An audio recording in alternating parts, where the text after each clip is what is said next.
Fox Sports. We are Fox Sports. We are Minnesota.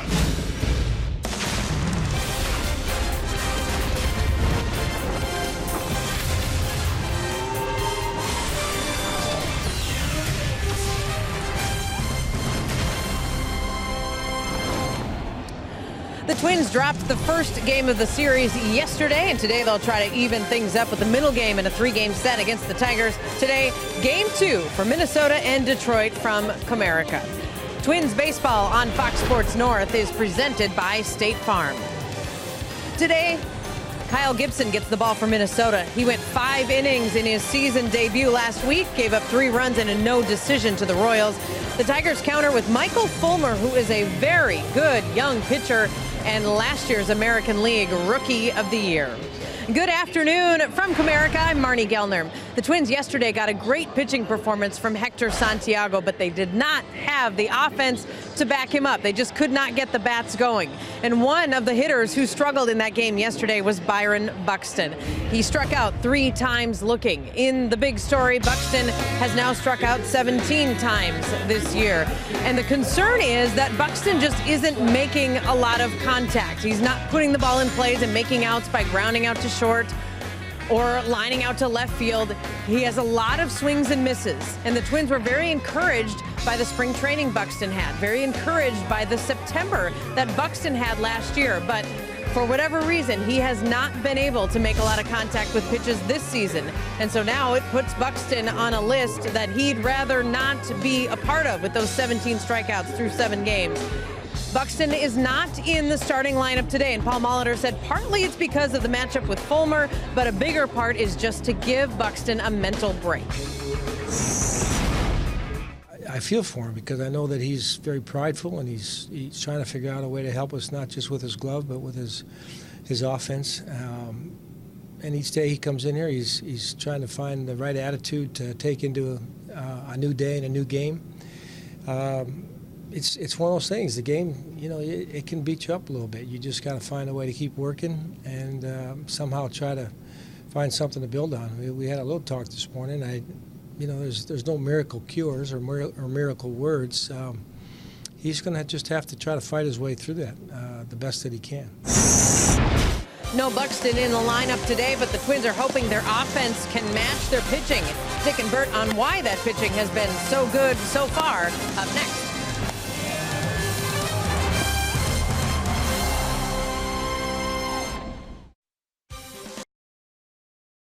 Sports North is presented by Toyota. Tested, trusted Toyota. Toyota, let's go places. By CenturyLink, connecting you to the power of the digital world. By Sanford Orthopedics and Sports Medicine, for the everyday competitor in all of us. And by Ram Trucks. Guts, glory, Ram.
It's been a sight for sore eyes that have seen too much bad pitching over the last 6 years. And this afternoon, Kyle Gibson will make his second start, hoping to extend an early season trend where the Twins have been getting very good starting pitching.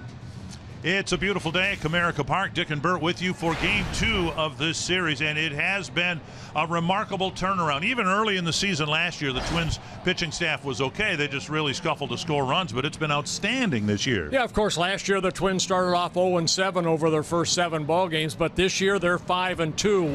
Why? Because of maybe the 2.07 ERA, but the big thing, look at the strikeouts. This is not a staff that strikes out a lot. What do they rely on? They rely on good defense, and that's one thing we have seen in the first 7 ball games. Outstanding defense behind the pitching staff that's going to put the ball in play. They don't walk a lot of batters. They don't strike out a lot, so you have to have your guys behind you ready to make great, if not fantastic, catches, and I think we've seen that, Dick, over the first 7 ball games. Defense for the Twins has really helped the starting and the staff overall. And what has been encouraging is some of the guys turning in the best plays are struggling at the plate. They're not taking their bad at-bats out in the field with them. We've got a beautiful day for baseball as the Twins hope to pick up a win.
A few puffy white clouds, a beautiful day for baseball, temps in the low 50s, and Paul Molitor hoping that his team can respond to their second loss the way they did to their first loss in Chicago.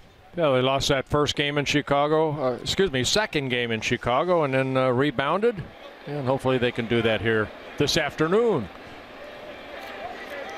Twins and Tigers tied for the top spot in the American League Central. It'll be Brian Dozier leading things off against Michael Fulmer. On the outside corner. Yeah, Fulmer, a hard-throwing right-hander. He likes his fastball, and very, very nasty slider, occasional changeup. He will come right at the offense of the Twins. 1-1. Dozier off to a bit of a slow start, just hitting .214. Driven in 1 run, 1 extra base hit on the season. Yeah, Fulmer making his second start. He actually made his major league debut against the Twins in Minnesota in late April last year. And the first batter he faced was Brian Dozier. He ended up striking him out. Ended up getting his first major league win in that game. 2-1. And Dozier drives it hard to left center field. Hit a long way toward the flagpole and gone.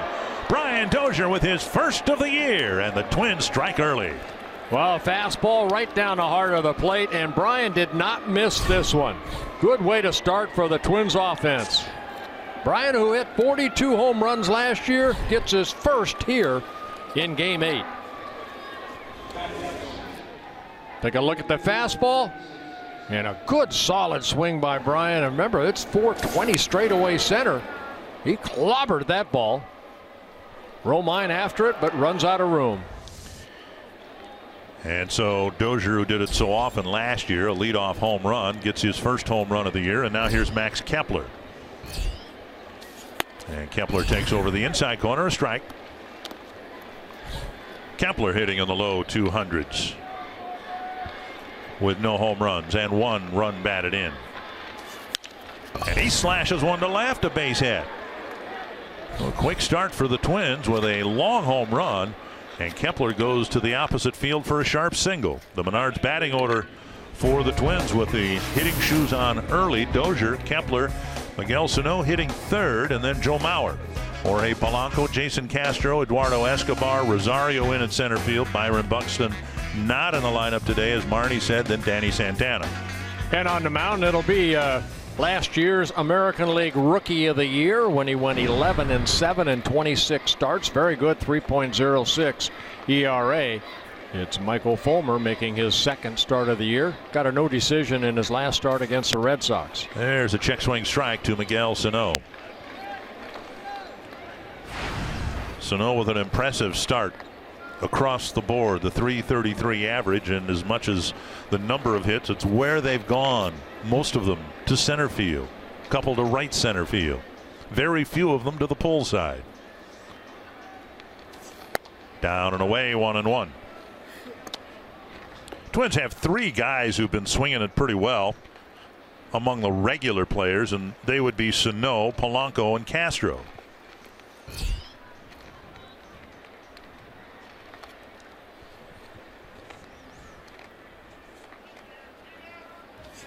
Half swing, this time he checked. You know, good at bat after Brian Dozier hit the home run. Nice at bat by Max Kepler. Not trying to pull that ball, just took it the other way. And that's a good sign anytime a hitter starts to let that pitch go a little bit deeper in the strike zone and then just slap it the other way. Good at bat for Kepler. And that's what I think has been the key for Sano so far. His focus has shifted to up the middle, and that allows a hitter just for a split second, but an important split second, to be able to watch and track the ball a little bit longer instead of hitting the ball so much out in front. Well, it just shows that, you know, spring training numbers, you know, they're not going to dictate how you're going to start the season. And, you know, Sano in spring training, it seemed like he wanted to hit that 500-foot home run every at bat. But as the bell rung on April, all of a sudden now he's the hitter, I think, that he wants to be, more up the middle, and then if you make a mistake, he's going to drive it somewhere. Big swing and a miss, 2-2. And strikeouts are part of his makeup. He's going to strike out, but when he does make contact, he can hit it a long way. Fulmer in his last start against the Red Sox worked 6 shutout innings. He left the game with a 2-0 lead. They extended it to 4-0, and then the bullpen erupted, and Detroit ended up losing that ball game. Nice stop by McCann.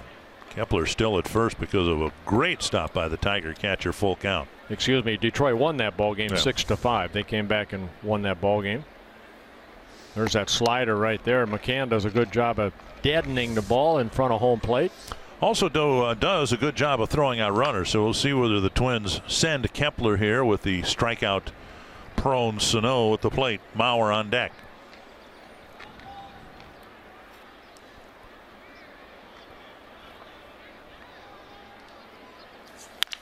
Right at Kinsler, a tailor-made double play grounder, 2 down. They did not send Kepler. I don't think it would have mattered. It was a hard 2-hopper to Kinsler, 2 away. Tigers out in the field have Justin Upton in left, Andrew Romine getting center field today, Tyler Collins in right, Castellanos Iglesias on the left side, Kinsler Cabrera on the right side, and McCann behind the plate. Yeah, one more thing about Brian Dozier's 20th career leadoff home run. That ties now with Jock Jones for the Twins' all-time lead in first inning leadoff home runs. Here's Mauer. Pinch hit single in the 9th inning last night. And he takes strike one. Joe off to a slow start, hitting just .211. The team, as we mentioned yesterday, not hitting well, or at least you wouldn't think so. A .232 team batting average. But then you look it up in the American League.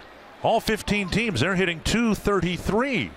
So the Twins' batting average, team batting average, is right on par with what the rest of the league is doing. Yeah, right now pitching pretty much dominating.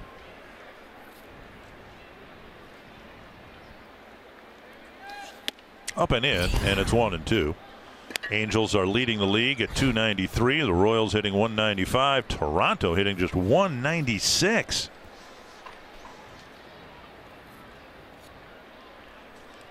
One and two to the Twins' first baseman.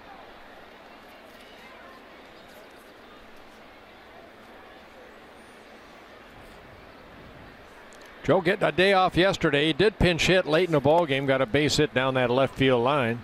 That in the 9th inning. Just 19 at bats, 4 hits, all singles. Couple of runs batted in for Joe. 3 walks, 3 strikeouts.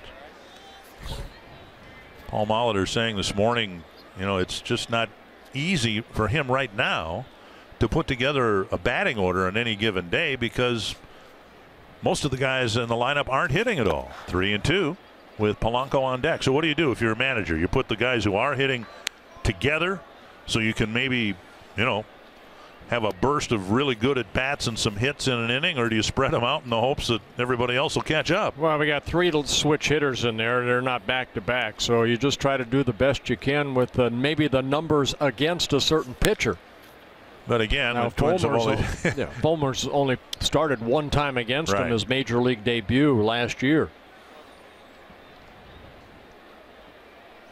You know, Gene Mauch, when I was with the Twins back in '76 before I got traded, did a lot of that throughout his career as a manager. Always had different lineups. Depends on who the mound opponent was. Flower with a liner to center. And Romine's there to make the catch. Brian Dozier with an early wake-up call for Michael Fulmer. A long home run near the flagpole in left center. And the Twins strike early.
In the ball game this afternoon, in the Menards batting order for Brad Ausmus and the Tigers, Ian Kinsler will lead off the Menards batting order, followed by Nick Castellanos for Nicholas, Miguel Cabrera, Victor Martinez, Justin Upton, Tyler Collins, James McCann, Andrew Romine, and Jose Iglesias. And making his second start of this season, it'll be Kyle Gibson on the mound here this afternoon.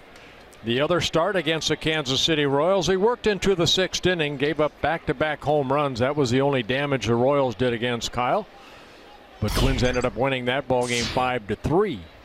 Got a no decision. Fastball off the plate, ball one. And for Gibson against the Tigers, 2 starts last year, 1 in Minnesota in late August. Didn't fare too well, but for some reason he's pitched better here than he has at Target Field. On September 13th last year, he worked one of his better games. 8 very good innings, allowed only 1 run, got the win against the Tigers.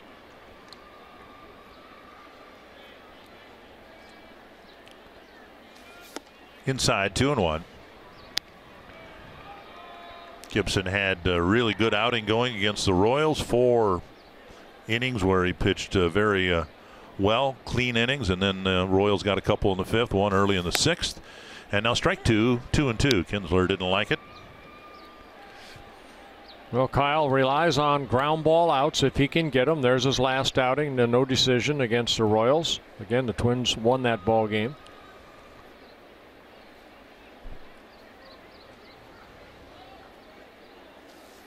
Popped up right field. Kepler drifts over to the line and makes the catch, 1 away. Northland Ford defense for the Twins. Twins have Miguel Sano as the designated hitter. So Twins have maybe a little bit tighter infield alignment. Expecting a lot of ground balls. Santana, Rosario, Kepler across the outfield.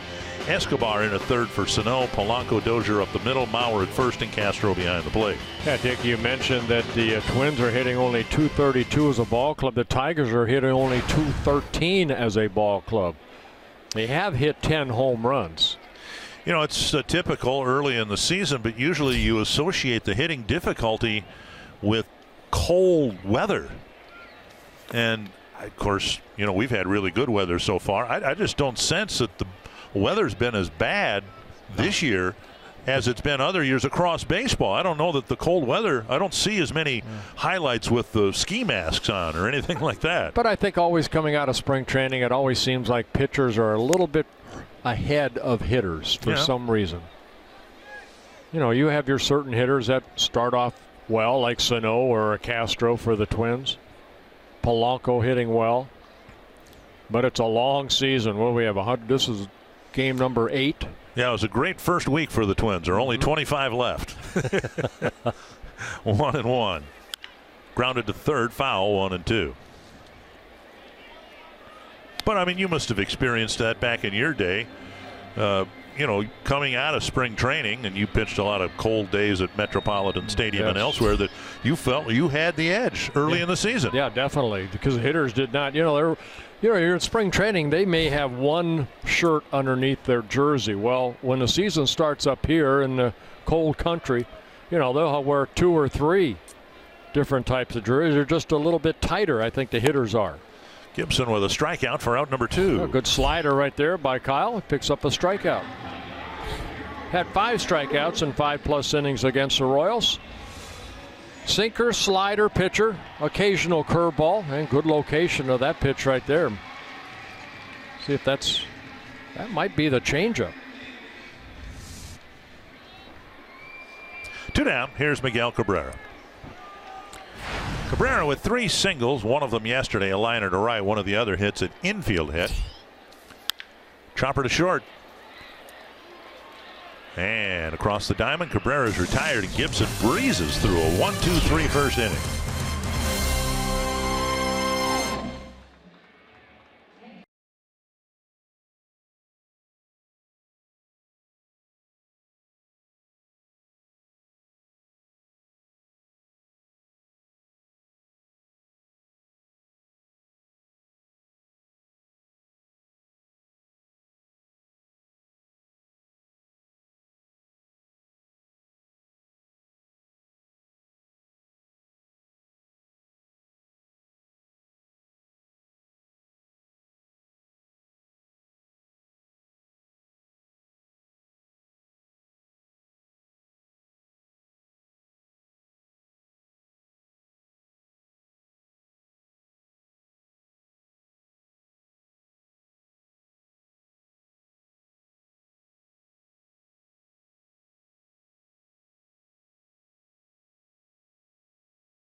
Ball on Fox Sports North is presented by Chevrolet, the #1 selling brand in the Twin Cities. And by State Farm. Combine home and auto and see how much money you can save. Second of 3 games here at Comerica Park between the 2 leaders in the early going in the American League Central. We will not be televising tomorrow. And so we'll get tomorrow off. Then we'll be back on the air Friday when the Twins open up a 10-game homestand. 1 strike to Polanco, and he takes down and in 1-1. Polanco, one of the 3 guys that's really swinging it early for the Twins, hitting over 300 and doing some damage. He's got 2 doubles and a home run and 4 runs batted in. 2-1. You know, I look at Fulmer, and we only saw him in his major league debut, but just watching him warm up between innings, this guy is a all-out effort type pitcher. You see him drive toward home plate. They list him at 6'3", about 210. Well, he looks very, very solid. He looks bigger than 210. Yeah. Tapper right side, Kinsler to his left. And Fulmer gets Polanco on a 3-1 pitch, 1 down. Time now for our State Farm combination, and both Jason Castro, Chris Jimenez have provided a little spark at the plate and behind it. Yeah, they really have. Both of them have done a very good job on both ends, offensively and defensively. The offense, I think that everybody expects Castro hopefully to be where he was 4 years ago when he was with the Astros. Last 3 years struggling a little bit at the plate, but not so far over the first week. At the knee, strike 1. Stung the ball 4 times yesterday. Almost hit a home run to left field. And every time he came up, he hit the ball hard. 3 of the at-bats were against a left-handed pitcher. You can see the infield shift on for Castro. He beat the shift yesterday with one of his hits, a hard ground ball to the shortstop side of second base.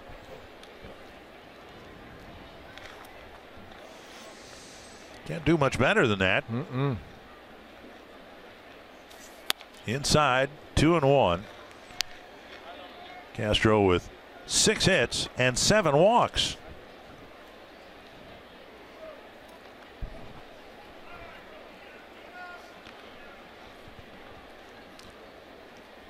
Fulmer beat out Gary Sanchez of the Yankees for the Rookie of the Year award last year. Sanchez simply didn't have enough time. And as we pointed out, Fulmer wasn't with the Tigers a year ago either. 3-1 with Escobar on deck.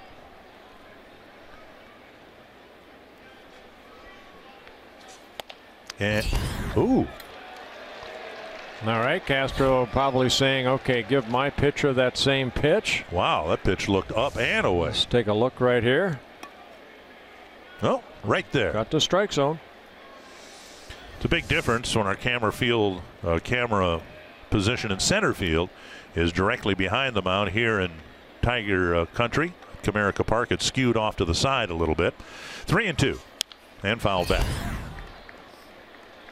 The longer this goes, and of course Twins fans would be deliriously happy if it went all season long, but as long as the Twins lead the American League in pitching, a lot of the credit will go, as it should, to Castro and Jimenez for the job they've done calling a game behind the plate. That was the idea all along. Let's kind of change our approach behind the plate. Castro takes a called 3rd strike.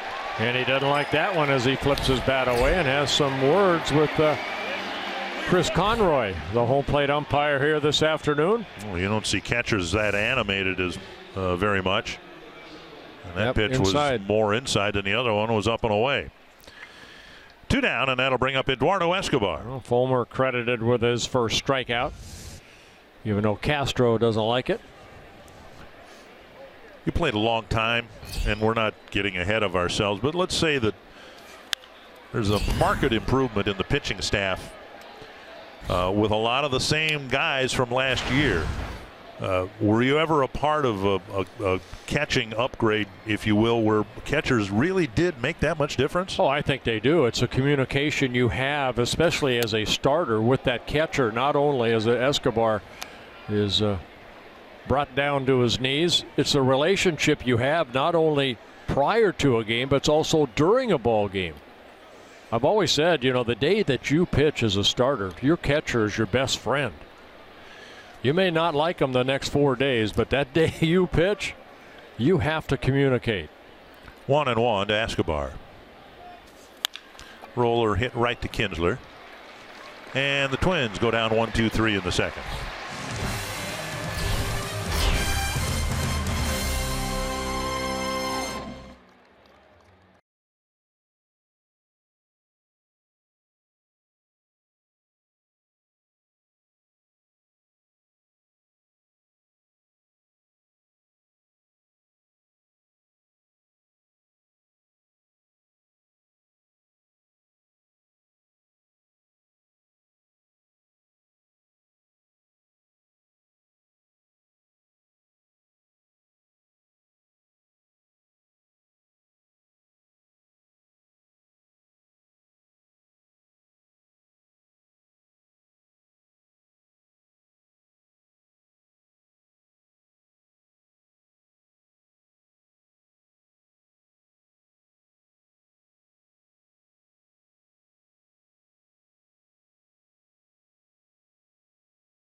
I think for me that's something that is going to be a focus this year, trying to get through the lineup without giving up a run and giving your offense a few innings in a row a chance to take the lead and have the lead first. And I think I'm going to make adjustments in the second and third time through the order, trying to make sure that I can keep them off the board too.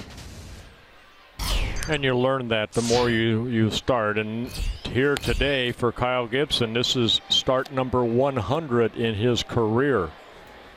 He had a frustrating season last year, and you learn a lot sometimes by having a more frustrating season than a good season. 2 years ago was a good season. A lot of things expected out of Kyle last year, and it just didn't pan out. But sometimes with defeat, sometimes if you're afraid to fail, you're never going to succeed. And I think Kyle kind of went through that last year, the frustration of a long season, what it brings, good and bad. 1-1 to Victor Martinez. Strike two. He brought up an interesting point, which I think is so critical to the hopes of Twins pitching being much better. The Twins will swing into a shift with 2 strikes on Martinez. And that is put up some zeros early. How many times last year, after the third inning, it was already, 3-1 or, whatever, 4-0. And the starter was on the ropes early, and Gibson did a great job of that in his first start against Kansas City. Yeah, he really did. 4 shutout innings, and he ran into trouble a little bit in the 5th. But you're right. I mean, that's the way I always looked at each start. The first 3 innings, so important. And then you make the adjustment, exactly like Kyle said, to the stuff you have and what that home plate umpire will give you or not. Swing and a miss, and Gibson strikes out Martinez, 1 down, and with 1 gone in the second, let's find Marnie Gellner. Guys, we'll check out our car scoop from the clubhouse with Byron Buxton not in the starting lineup today. Paul Molitor said, don't rule out the fact that he could still factor into this game, maybe be a pinch runner late, possibly steal a base. Molitor also said he did not envision Jason Castro hitting near the middle of the lineup when the Twins signed him, but because of Castro's production, that is where he's been and that it has worked out well. And the relievers in the bullpen are fresh. They have had a day off, and other than Michael Tonkin, who pitched yesterday, 2 days off, so that bullpen is in good shape today, guys. Yeah, thank you, Marty. Strike 1 to Justin Upton. Gibson's been really good. Just 16 pitches thrown, 11 strikes, and a couple of strikeouts.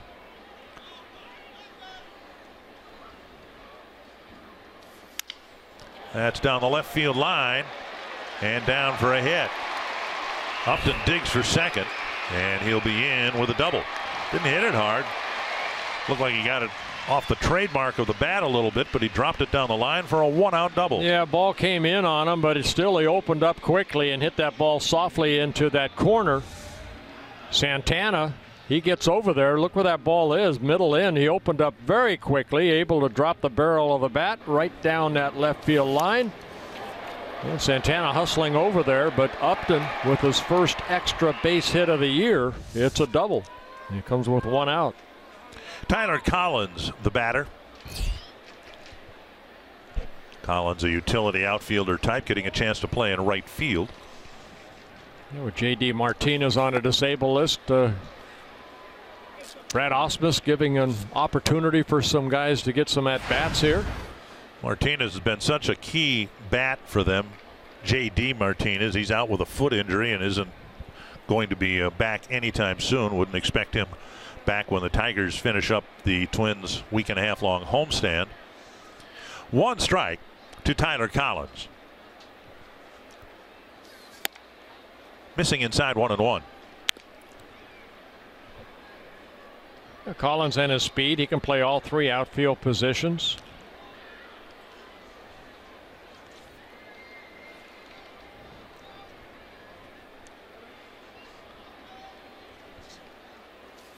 Swing and a miss, and Gibson's getting a lot of those here early this afternoon. Good changeup right there.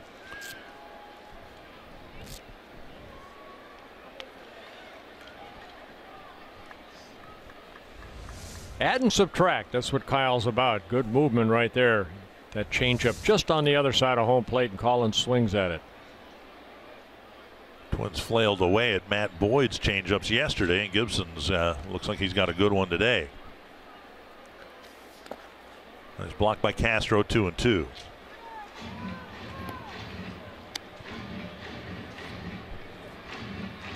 Gibson again making his 100th career start. 32 wins, 38 losses, an ERA at 4.6 coming into this ball game. Making his 11th career start against the Tigers. 4 career wins against the Tigers. And now low, 3-2. James McCann on deck. Twins have played 7 games. 6 of them have been really good games. Twins have 5 wins. And even the loss yesterday was a good game because the starter, Hector Santiago, pitched really well. 3-2 to Tyler Collins.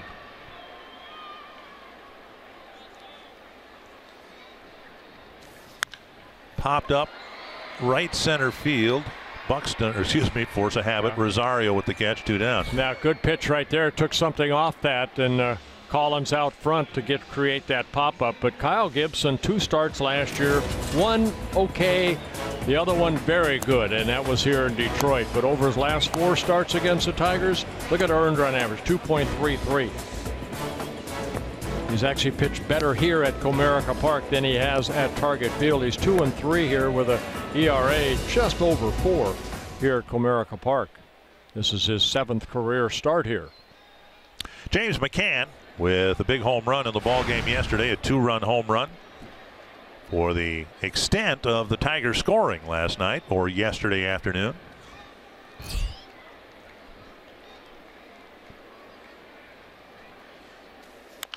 Chopper up the middle.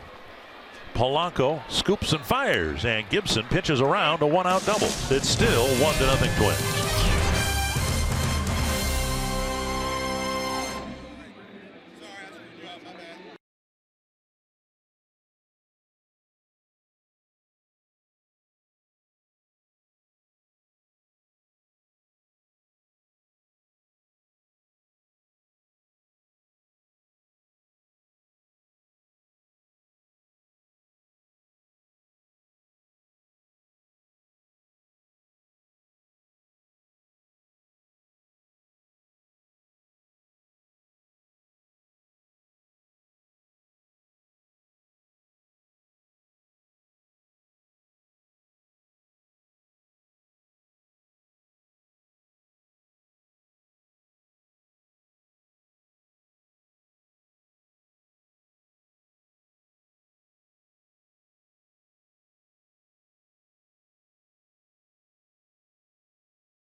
Mets and Phillies game, Yoenis Cespedes was the showstopper. He went deep 3 times. A 3-run homer in the first, a solo homer in the fourth, solo in the fifth.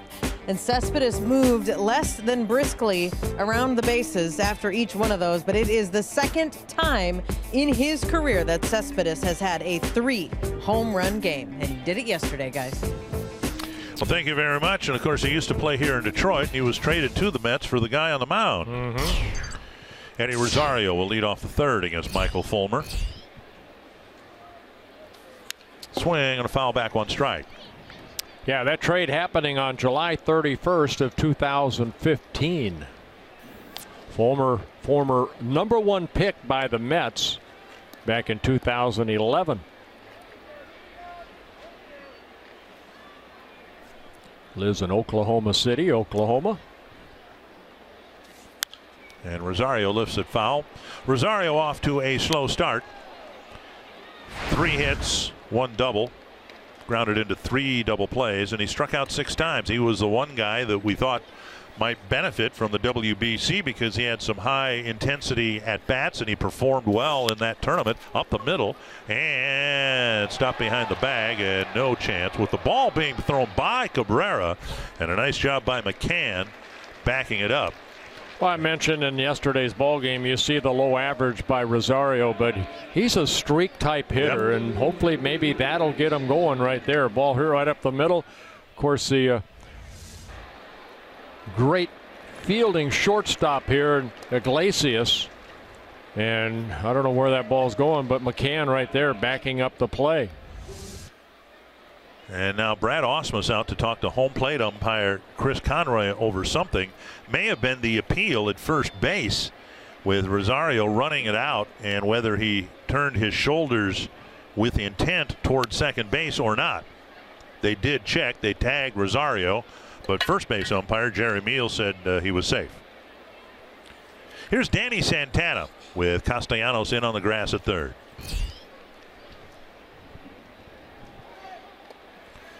One thing we have seen from Santana, when he does bunt, he'll take that bunt with him sometimes, meaning toward first base. And Castellanos at third base, taking the bunt away that way. Dropping it foul. Yep. A lot of people are very.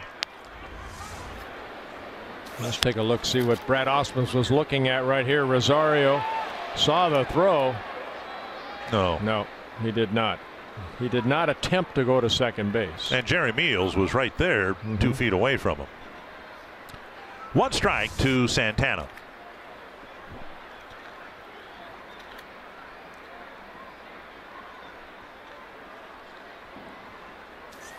Popped up, backing out of play. A lot of people surprised and disappointed with Byron Buxton's start, and one of the things they're both surprised and disappointed in is the fact that Buxton hasn't even tried to bunt yet. Santana did on the first pitch, swung away on the second pitch, and now he's behind in the count 0-2. Just 7 at bats for Santana. He's got a single and a couple of strikeouts. Had a chance to play right field yesterday, is in left field today.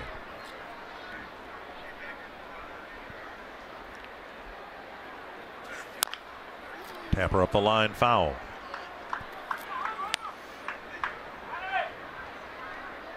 Twins have 4 stolen bases. Rosario has 1 of the 4. Brian Dozier has the other 3. Fulmer looks like he's pretty quick home. And you mentioned McCann's throwing arm behind the plate.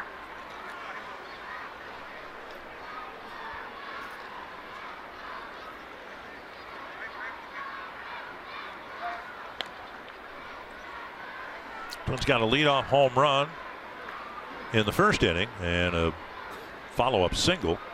Now trying to do something with Rosario's leadoff single here in the second.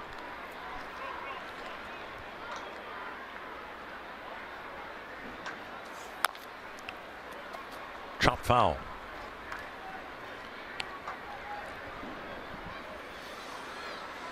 Fulmer at 41 pitches, 26 strikes. In his rookie season last year, Fulmer had 132 strikeouts in 159 innings pitched.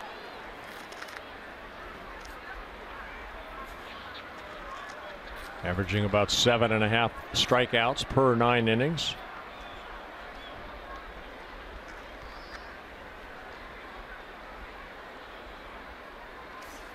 Pitches up, 1-2. Santana's role with the Twins, a super utility player, 3 outfield positions. For the years out, he'll spend some time at third base, short, and second, or so we would presume. He's a valuable asset to Paul Molitor. You know, when a guy's struggling like Buxton right now, you know, hey, give Danny some at-bats. You never know. Well, they had the best super utility player I ever saw here years ago, Tony Phillips. Tony, I don't know that he spent more than a week at a time at one position all year long, but he ended up getting 500 and 550 at bats, something like that, and was a big weapon in the middle of the Tiger lineup. And it might be that Santana can evolve into that type of player.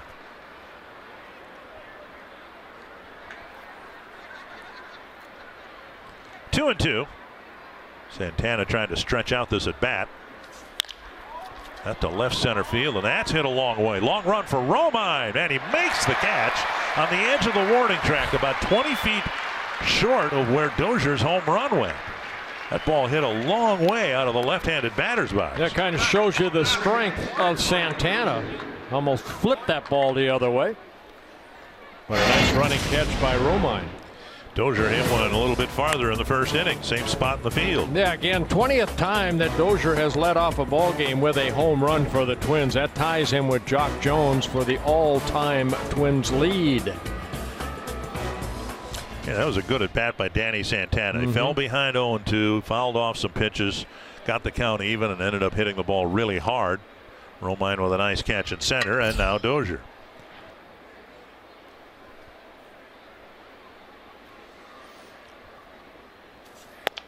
Over for a strike. Well, Fulmer has faced 10 batters now. He's been able to get strike one on all 10 batters. So attacking early. He's also given up some loud outs. Bauer hit a line drive out to end the first. Santana hit his ball hard. Obviously Dozier hit his hard. Kepler with a line drive base hit.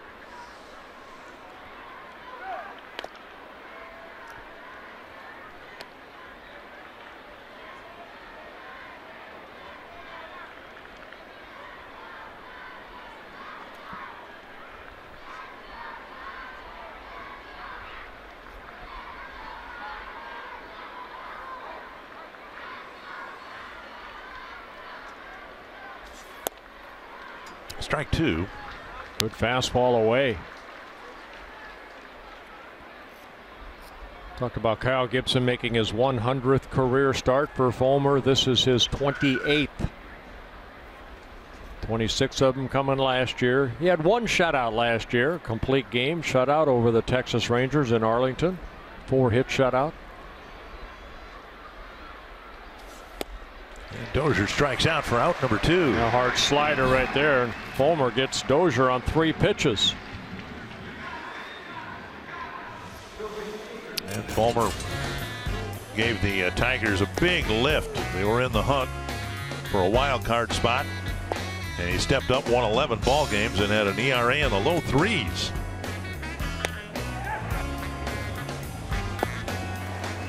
There's no question this is an old team, and of course it gets older every year, but the infusion of Fulmer and Boyd, whom the Twins saw yesterday, gives the Tigers some hope for the future.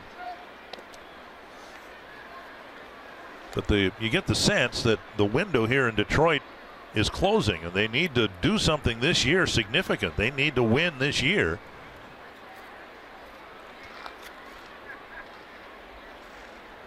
Well, they have an ace to lead the staff, Yes, and that being Justin Verlander. Well, you remember what it was not that long ago, 4 or 5 years ago, Twins or any other team had come in here, and it was a question of which Cy Young award winner or eventual Cy Young award winner you'd have to face, and sometimes you'd have to face all 3 of them, Porcello, Scherzer, and Verlander. Right. And Sanchez was on top of his game back And they then. had Doug Fister there, too. Closer play, but Rosario gets back. Yeah, David Price also spent some time here. Thinking about a possible challenge here. Nope. And Ausmus says play on.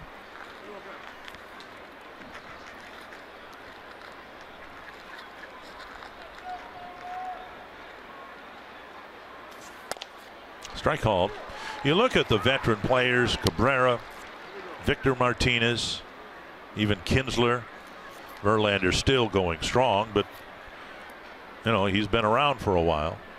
And then you look at the Tiger AAA roster in Toledo. Their average age at Toledo, 29 and a half. And if that seems old, I figured it out. I mean, that's old for a AAA team, isn't it? Yeah, very much so. I figured out the Twins Rochester AAA roster averaged 26 and a half. Fully 3 years per player below what the Tigers have at AAA. 1-1. I just found that incredible that, you know, you've got all this aging talent, still very good ball players with the likes of Cabrera and Verlander and guys like that. But the average age of the AAA team is nearly 30 years of age. Well, you hope for the Tigers organization that the young, talented, upcoming stars are at AA and beyond. I would hope so. Lower. My goodness. 2-1 to Kepler.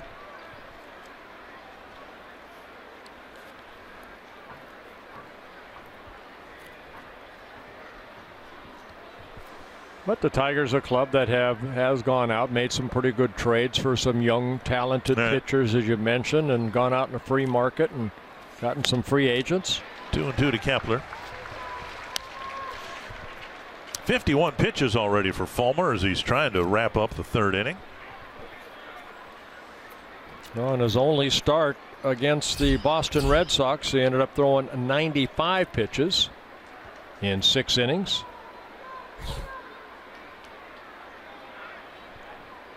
Two and two. Foul back.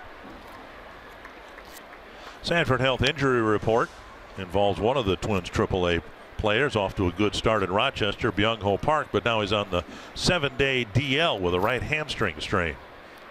Seen 4 games, 6 for 16. 3 doubles, I believe, out of his 6 hits. Yeah, Rochester off to a good start, 4-1 on the season. They got rained out their first 2 games. Yeah. Jose Barrios, the International League player, pitcher of the week, first week, because he had 6 innings, shutout ball, 13 strikeouts, something like that. 2-2. They've done a good job of not ignoring Eddie Rosario at first base. It's about the 8th throw over. Yeah, I'm surprised that baseball doesn't add those to your pitch count. There goes Rosario. It's down and in, and it hit Kepler. So Rosario will hold up at second base. Actually, Rosario went ahead to third, and now they're not. Yeah, the home plate umpire Chris Conroy wanted to check with Jerry Meals to confirm that Kepler actually got hit by the pitch, and Rosario alertly kept on going. He was unsure. Yeah, and he'll retreat to second. Yeah, once Kepler gets hit here, it's a dead ball right off looked like the left top of his foot, right on the toe.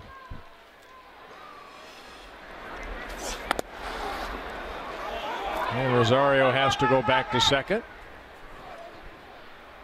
So 2 aboard now for the big man, Miguel Sano. There's Chris Conroy, Jerry Meals at first, the crew chief, Ron Kulpa, Ed Hickox. Sano hit the ball hard right at the second baseman Kinsler for a first inning double play.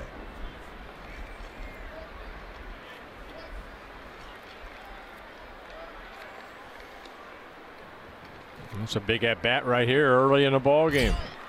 Got the right man up. Driven in 8 already this year. Deep down the right field line. This is deep toward the foul pole. And just foul.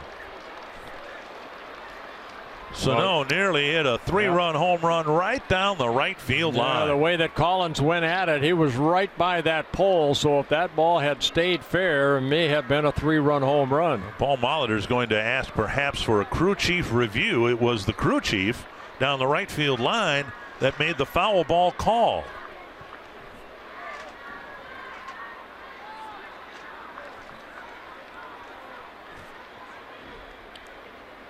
And they are going to look at it. From up here, it looked like it was foul just based on the fan reaction near the foul pole.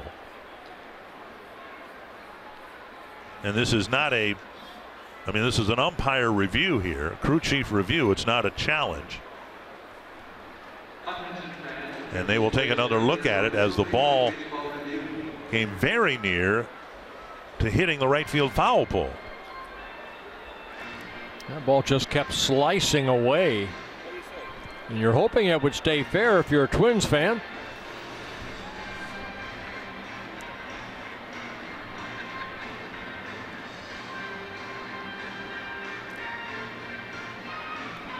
Well, they're showing it back on the big screen, but you really can't. Well, it's clearly foul. Yeah. By plenty, I think. Yeah. Unless my eyes have gotten older before their time. They have. But even I agree with you. Oh, that's plenty foul. Yeah. So Sano will try to do what Jorge Polanco did in Chicago the other day. On one pitch, he nearly hit a home run down the left field line. The wind helped blow it foul, and then Polanco adjusted his windage a little bit and hit a home run on the very next pitch.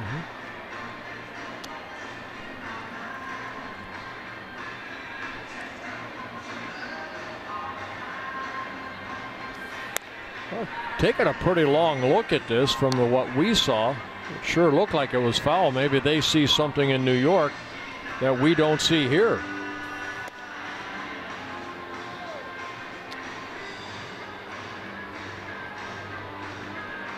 Sano's in his home run trot right as he approaches first base, like he thinks it might be fair.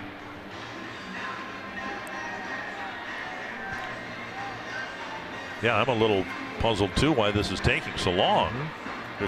Headsets come off. Foul ball. So Sano will step back in the box with 1 strike.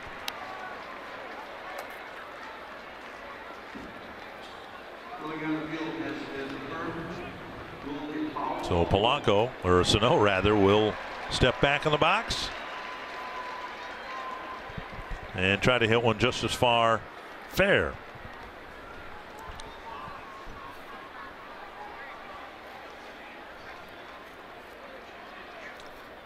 One strike to Miguel Sano.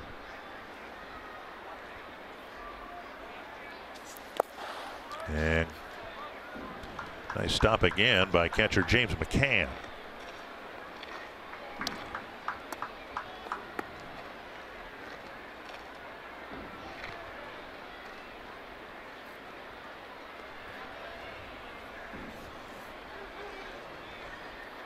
Sano standing in about the middle part of that batter's box.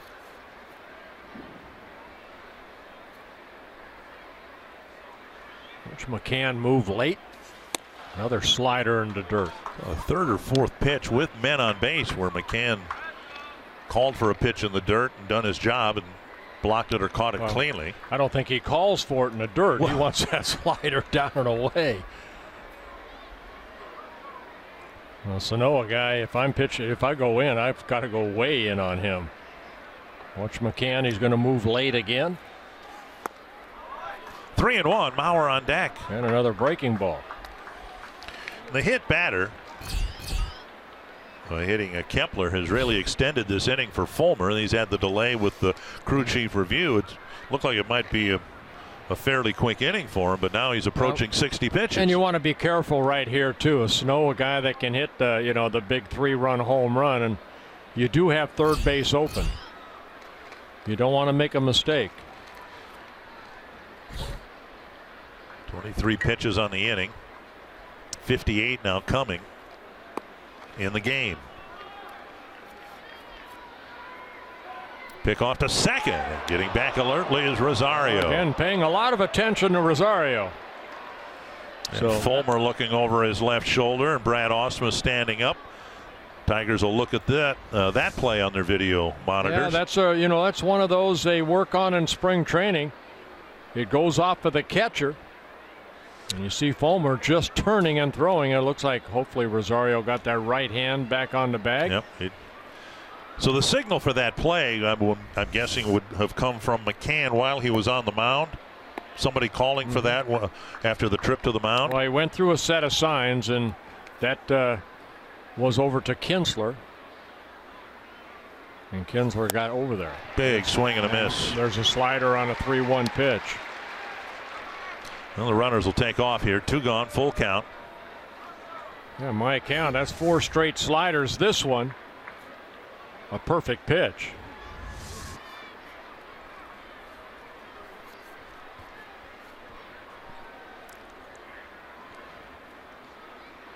Three and two to Sano. Ball 4, and they'll be loaded for Mauer.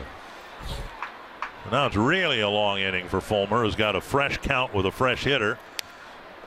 And this will be his 60th pitch of the ball game. Well, how they went after Miguel Sano. Of course, that first pitch was hooked foul, and then the other pitches all away. All sliders.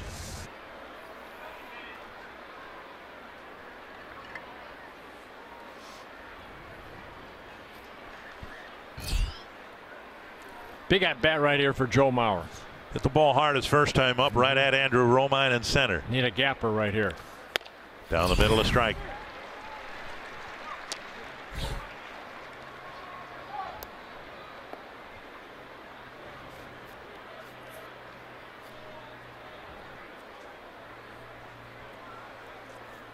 Mauer with 4 hits. Again, all 4 of them singles. This would be a great spot for his first double.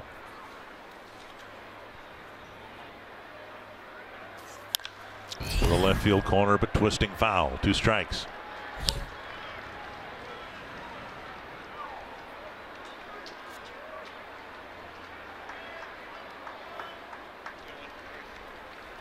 And Joe may have chipped his bat. What's a different one? Another delay for Fulmer.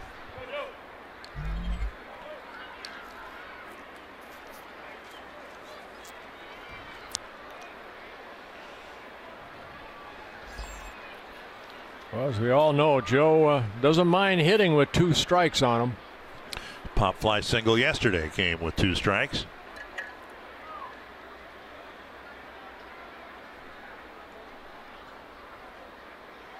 No, there's just been no pace or rhythm to this inning at all. Some of it has been Fulmer's fault, some of it hasn't.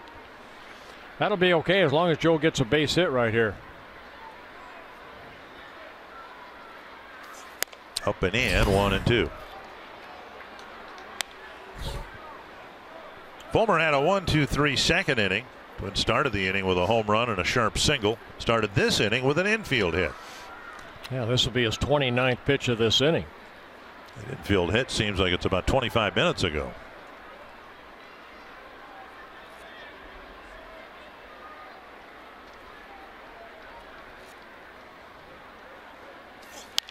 Fouled away over the Tiger dugout.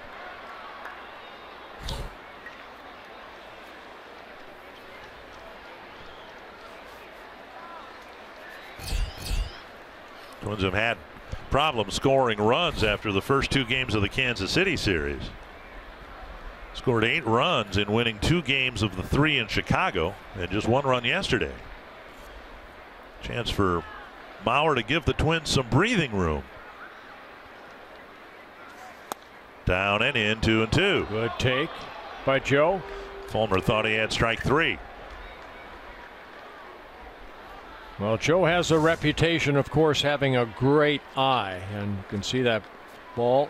McCann holding it, framing it, but it's ball 2. And he really wants to get him here without running the count full.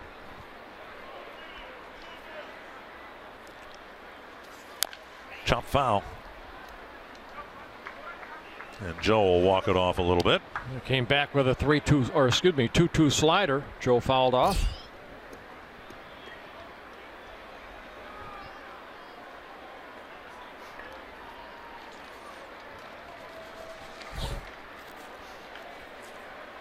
Joe put into that number 4 spot in the batting order to create some offense, pick up some ribbies.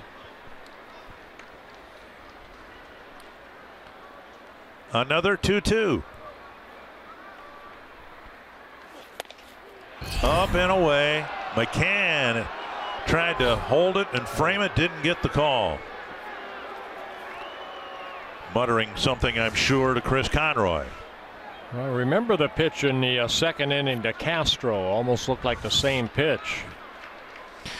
Runners will go now. Everybody running on 3-2. Fans trying to encourage Fulmer. Chopper over the middle.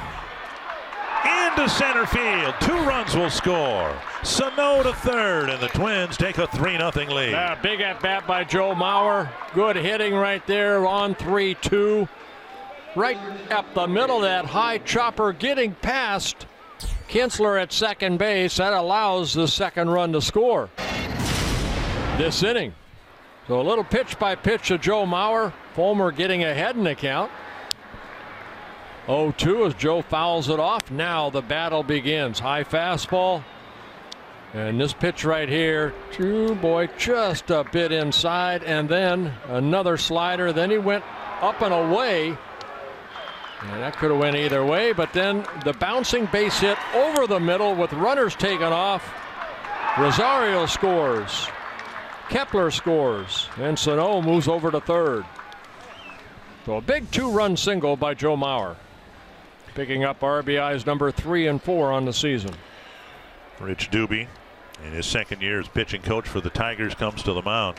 We talked about it when Adalberto Mejia had that long at bat in Chicago against Frazier. Frazier, and ended up walking him. Well, kind of the same thing has happened though in back-to-back plate appearances between Sano and Mauer. You're so close to getting out of the inning. And now another dangerous hitter in Polanco up with runners on the corners and still only 2 out. And now pitch number 68. Strike on the outside corner. First inning bullpen activity for the Tigers suddenly. Yeah, Kyle Ryan, left-hander, up in the bullpen.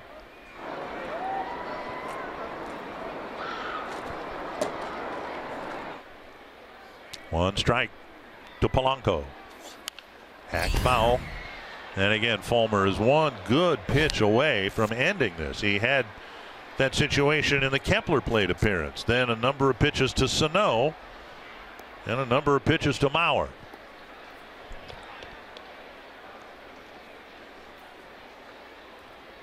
Oh, and 2 to Polanco.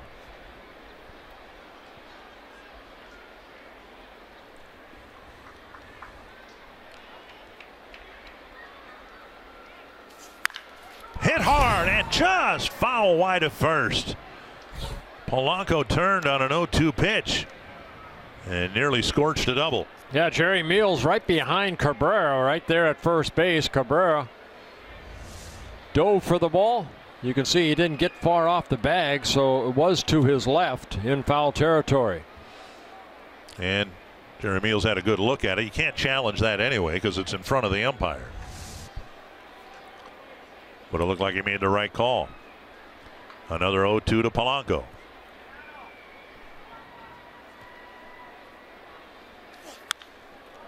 And another pitch wasted by Polanco. Sometimes you'll hear hitting coaches or managers talking about a player grinding out at bats.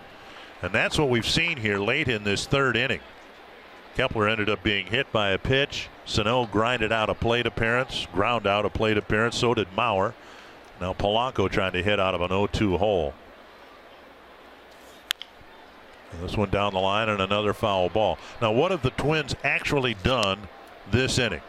They have an infield hit and a chopper up the middle.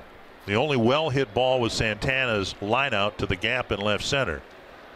But in grinding out the at-bats, not only have you added 2 runs, I mean, Fulmer's pitch count is approaching 75 now.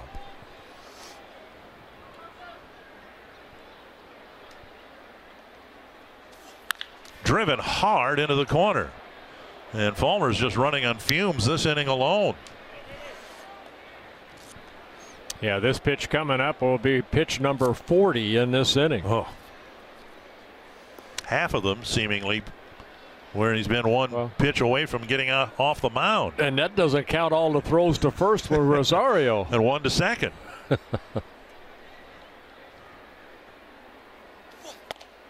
Called third strike. And Polanco doesn't like it. Twins tack on a couple more in the third.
Twins baseball on Fox Sports North is presented by Northland Ford. Visit buyfordnow.com and your local Northland Ford dealer today. By Grand Casino, the best stories start here. And by Menards. Save big money at Menards on all your home improvement needs.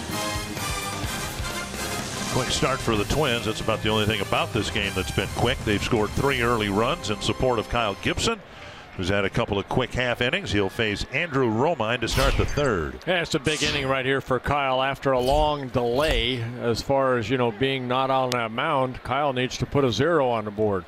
And his goal coming in, he said it, pitched 3 shutout innings. He's got a chance to do that. And so far his offense has produced 3 runs. 1 strike to Romine. Roller to second. And as wilting as the top of the third was for Fulmer, if Gibson can take care of business and send him right back out there, one bad inning could feed into another. 1 down, and that'll bring up Iglesias. You had to have sensed that countless times in your career. You guys are up there whether you score or you don't, but you're up there for a long time. And if you can just go out there and attack and have a 8-10 pitch inning, the other guy's got to go back out there and start all over again. Well, you hope that happens here. Iglesias off to a slow start. Yeah, just 2 hits and 22 at bats. And Gibson attacks, delivers strike 1. One of those hits for Iglesias, a home run. You don't expect too many of those from him.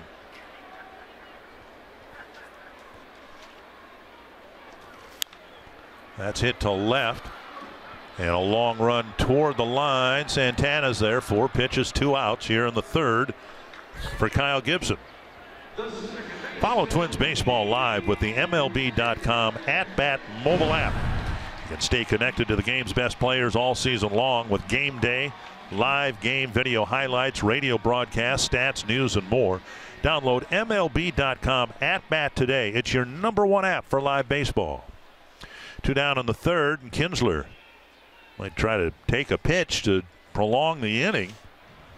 Well, you're asking a guy that's a first ball fastball hitter to do that. And Gibson delivers strike 1. But in a good location, outer half of the plate.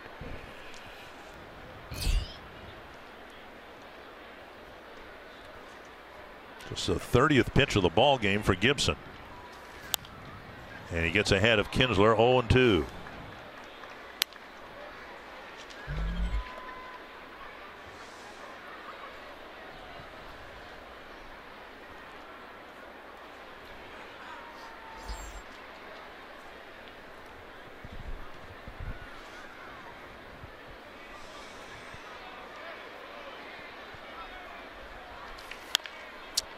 Grounder left side. Polanco scoops and fires, and Mauer keeps a foot on the bag, and a 7-pitch third inning for Kyle Gibson. You're watching Twins baseball presented by State Farm.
Timeless moment is brought to you by Coors Banquet. On this date back in 2010, on an unusually warm spring day, the Twins beat Boston 5-2 in the first regular season game played at Target Field.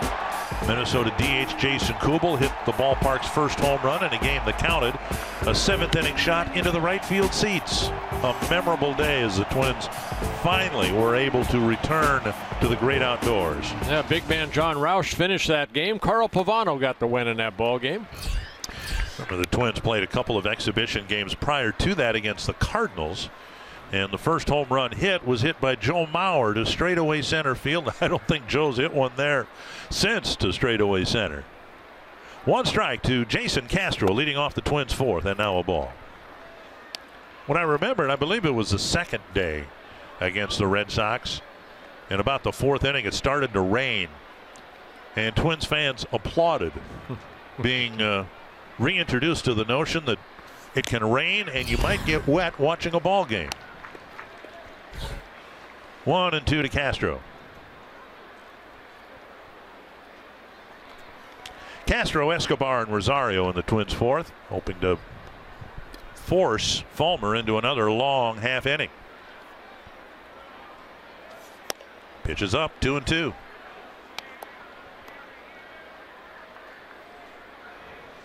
Twins, to a lesser degree, I think they didn't do much against Boyd, but they did battle in their at-bats and ran his pitch count up a little bit. And now it's a full count to Castro.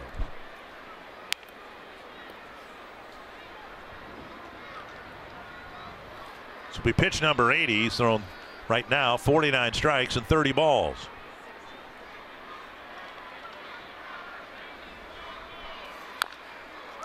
Chopper foul. So, hoping for a quick inning. Fulmer's already thrown 6 pitches. Gibson only threw 7 in the bottom of the third. And the age of the pitch count, 100 being the magic number. See how Fulmer fares. See if he can at least get a couple more innings out of him.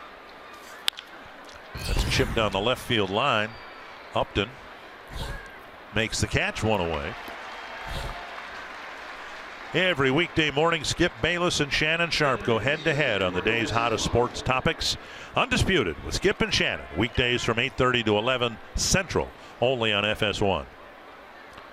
Eduardo Escobar hit a ground ball to Kinsler his first time up.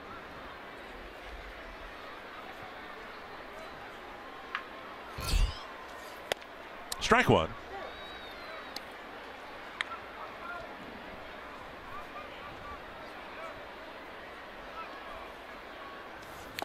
Strike two.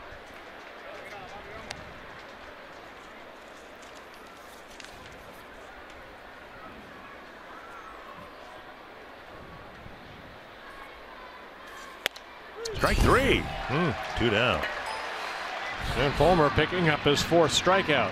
Yet another hitter, and pitchers have been squawking about it too. Another hitter dismayed with the strike zone by Chris Conroy. Well, baseball said that take a look at all 3 pitches, and then that last one, upper part of the strike zone, said umpires are wanting to raise that strike zone a little bit.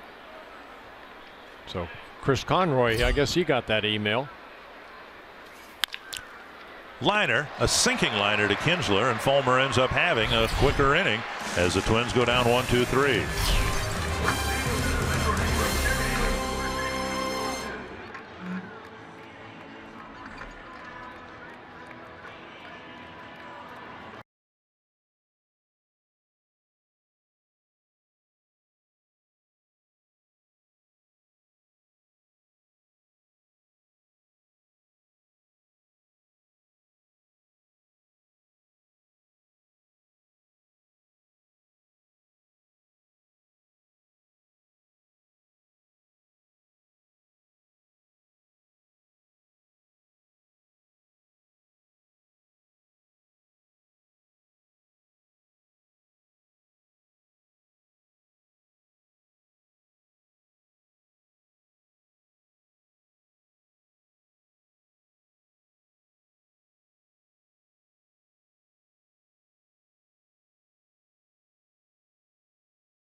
Justin Upton touched him for a 1-out double, but all the other 9 batters have been retired and not a whole lot of solid contact. Well, his pitch count outstanding after 3 shutout innings, 31 pitches, 23 over the plate. And attacked in the 3rd inning, delivering 1 first pitch strike after another. He struck out Castellanos in the 1st.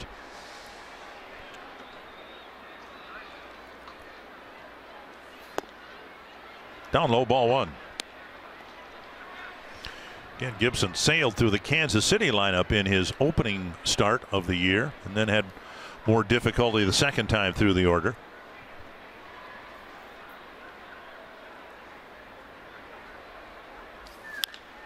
One and one. Good running fastball in right there, but Kyle, you know, at 6'6", one thing he worked on over the winter, of course, he has that little beach ball workout routine to try to shorten up his arm and stay taller over the pitching rubber to relieve some of the shoulder issues he had last year and also the back issues. Trying to stay taller and work at that angle at that 6'6" frame toward good angle right there. Looked like a breaking ball. 1-2. Give the man some credit. I mean, he was dissatisfied with what he did last year. He tried something different. He's sticking to it. Give him a lot of credit. Yep. And if it works for him, then all that really matters is that he's found something he thinks will make him better. Exactly. Just off the outside corner, 2-2. Castellanos, Cabrera, and Martinez with the Twins up 3-0.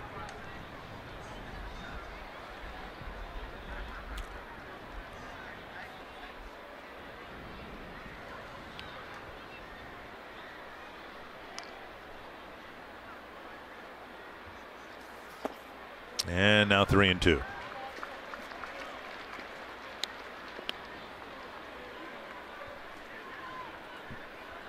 Longest plate appearance for any Tiger batter so far this afternoon against Gibson.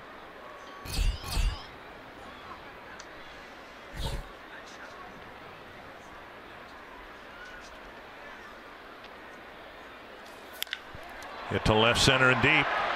Way back. And off the wall. And Castellanos has a good at bat. And a leadoff double. You know, we saw Justin Upton open up quickly on the only other hit, the double in the second inning. Castellanos looked like he did that there.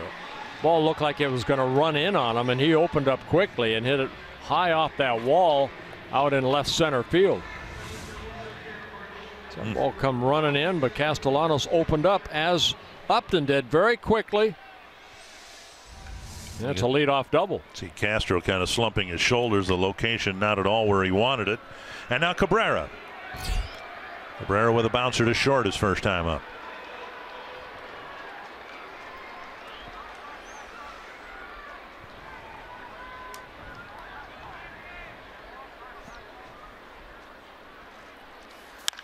To right. And making the catch is Kepler, and Cabrera sends Castellanos to third on the first pitch. That second time that Cabrera has gone out on one pitch. He jumped on that first pitch in the first inning, hit the ground ball to Polanco. And right there, jumped on a pitch, flies out to Kepler, allows Castellanos to tag up. Now a big challenge for Gibson to try to get one of the more consistent run producers in the game, Victor Martinez. Struck out swinging his first time up.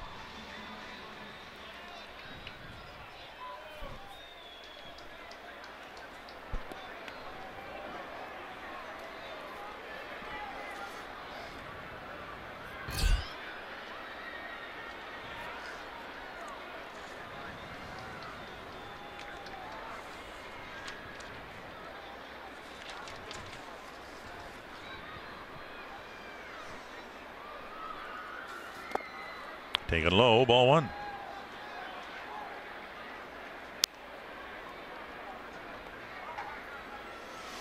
You see Brian Dozier playing a short right field.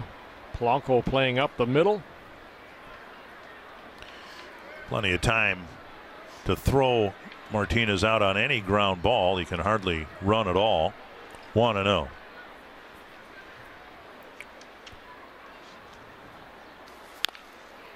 Pounded foul, 1-1.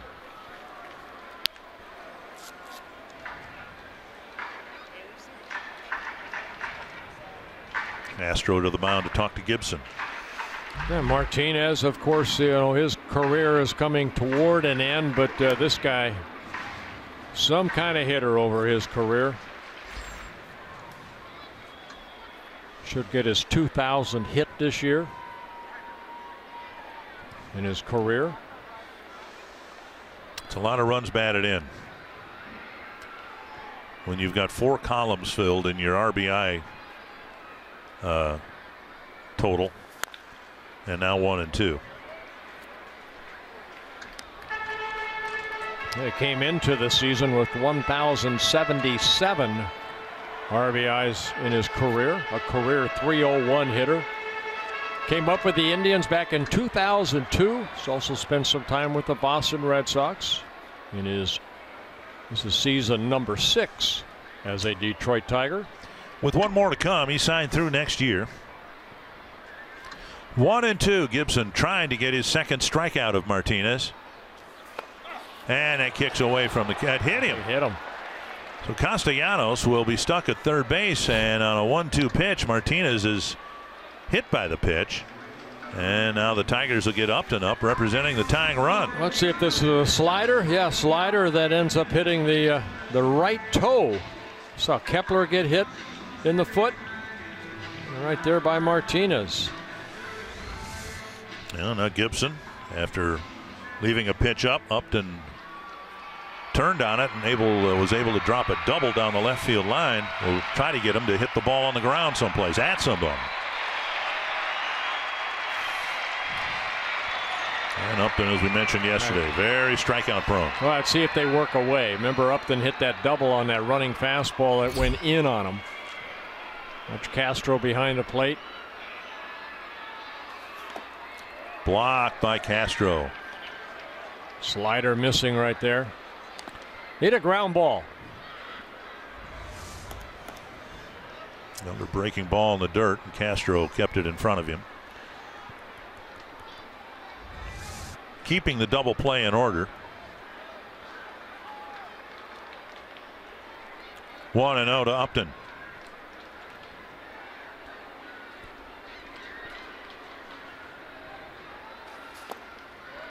Dug out of the dirt again. Upton was 17 at bats, 6 strikeouts, 4 walks.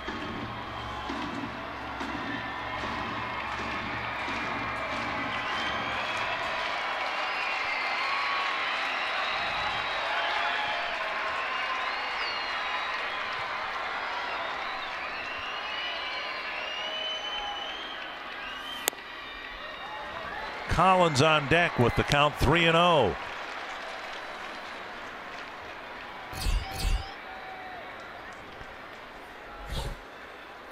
And a guy like Upton probably having the green light right here if it's a ball middle in.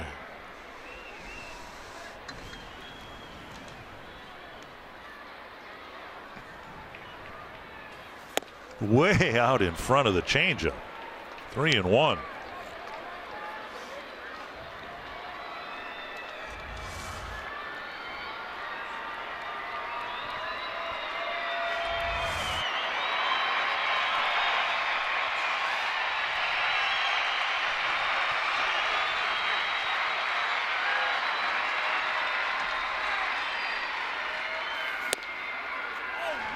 Ball 4, and they're loaded up.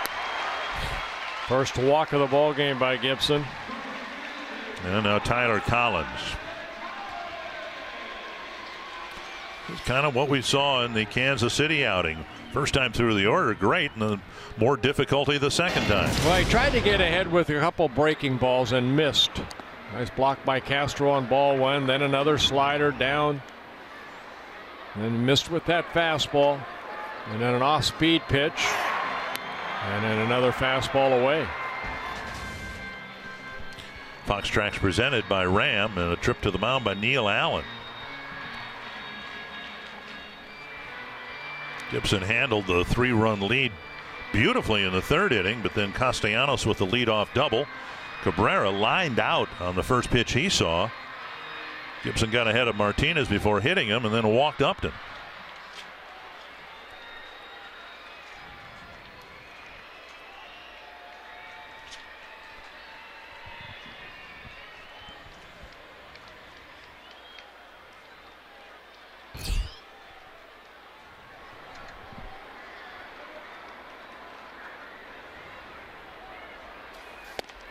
Strike on the outside corner.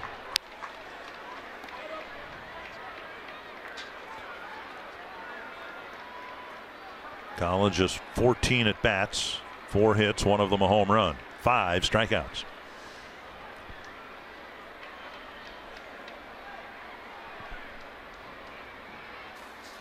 Oh, and 2. Good changeup there. McCann on deck. Barring a double play ball, he'll get a chance here in the 4th inning. They pull the string. You see the downward break of that changeup. Pitch number 50 coming for Kyle Gibson.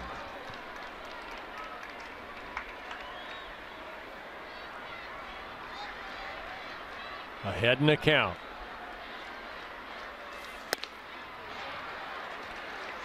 And Collins takes.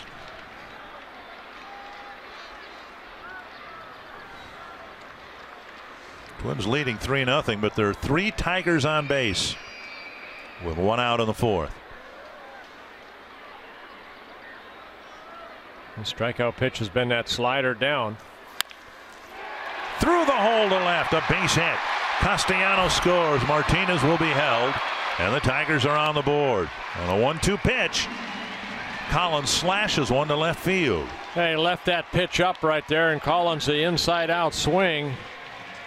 Getting congratulated by Omar Vizquel, the first base coach. Little pitch by pitch.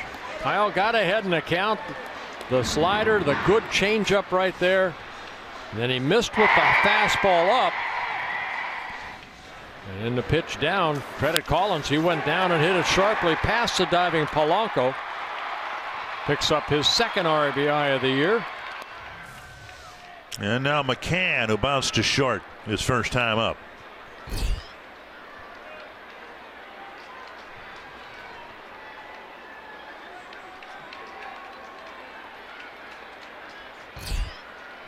In the inning, 2 hits, a hit batter, and a walk. Check swing, but a strike.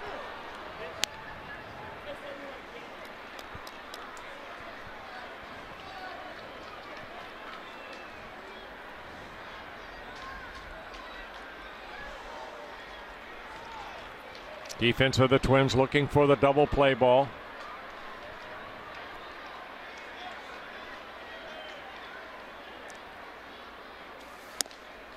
One and one. First 3 innings, Gibson retired 9 of the 10 batters, and there really wasn't much solid contact at all. But now here in the 4th, he's faced 5 men and only retired 1.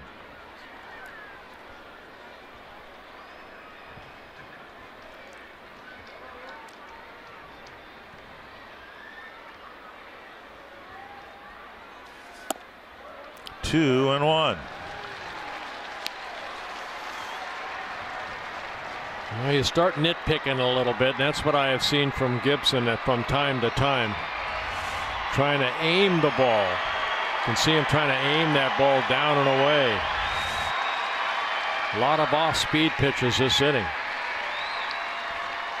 A good sinker should still get a ground ball, shouldn't it? That's what you're hoping. Chip down the right field line over the tarp. 2-2. There's a slider right there.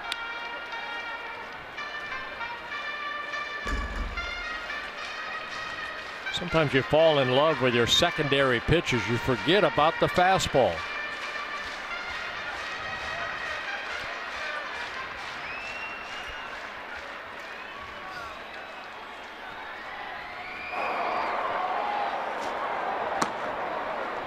Tyler Duffy getting loose in the Twins bullpen. 2-2. Softly hit. Dozier with the catch. And McCann is out number 2. Runners did a nice job staying at their bases. 2 away. Little pop up for the 2nd out, and now Romine will bat. Well, you see what the fastball can do right there. He got that in, and McCann kind of leaned out and almost jammed himself to create that little pop up. To where Upton and Castellanos, they opened up and drove that ball. So Gibson 2 outs here, bases still loaded. Switch hitting Romine, who hit a ground ball to Dozier's first time up.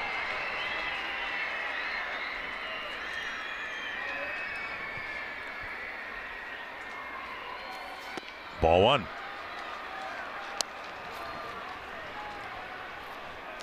Well, Gibson having the type of 4th inning that Fulmer had in the 3rd. Nothing's come easy for him.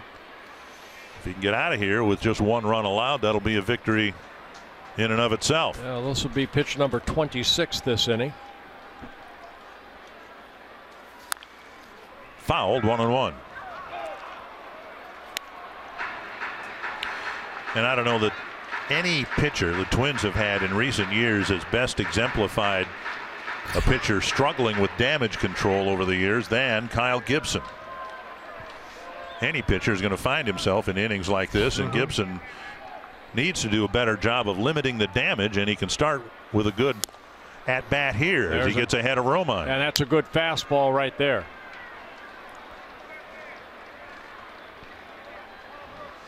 Fulmer, in a similar inning, gave up a seeing eye single to Mauer, and it cost him 2 runs. 1-2. Gibson to Andrew Romine.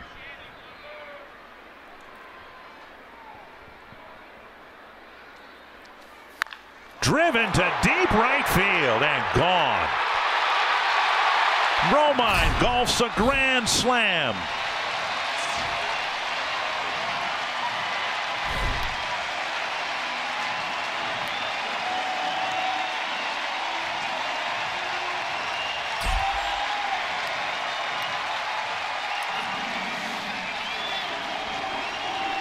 Tigers lead it 5-3.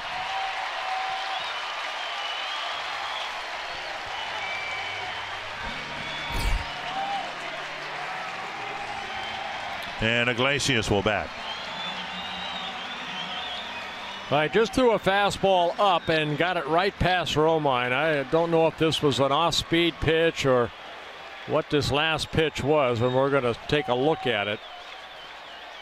But Romine just dropped the barrel of the bat and hits his first career grand slam. And now Iglesias. Strike at the knees.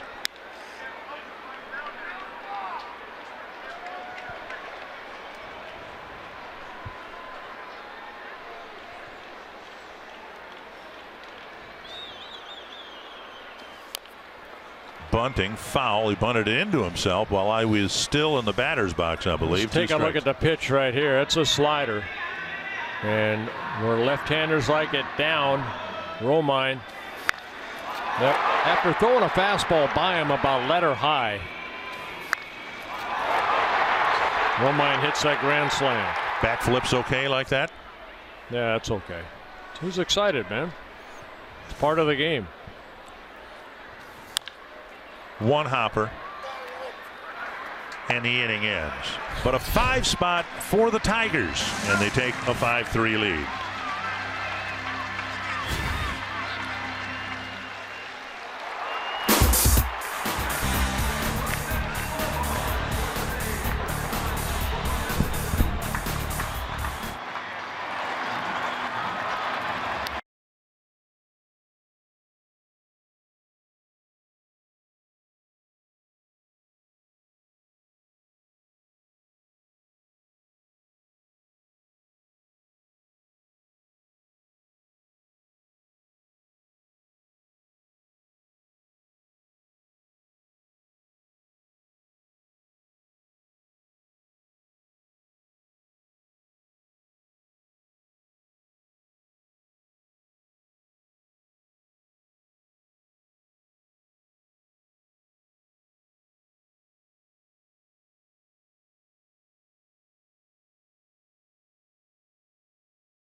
As we look at our Pepsi fans of the game on a beautiful spring afternoon here in Detroit.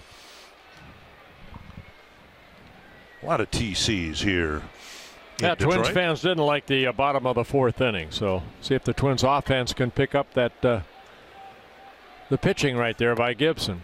Danny Santana takes a strike, and Fulmer, who looked like he might be on the verge of being taken out late in the 3rd inning, early 4th inning. The Tigers had their bullpen warming up.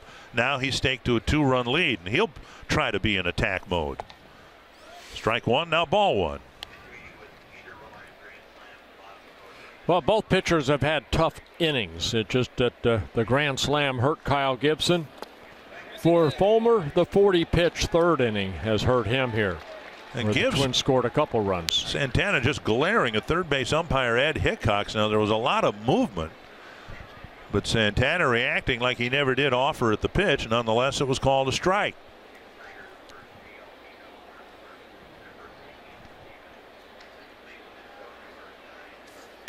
And wide, 2-2. Santana, Dozier, and Kepler, and the Twins trying to answer.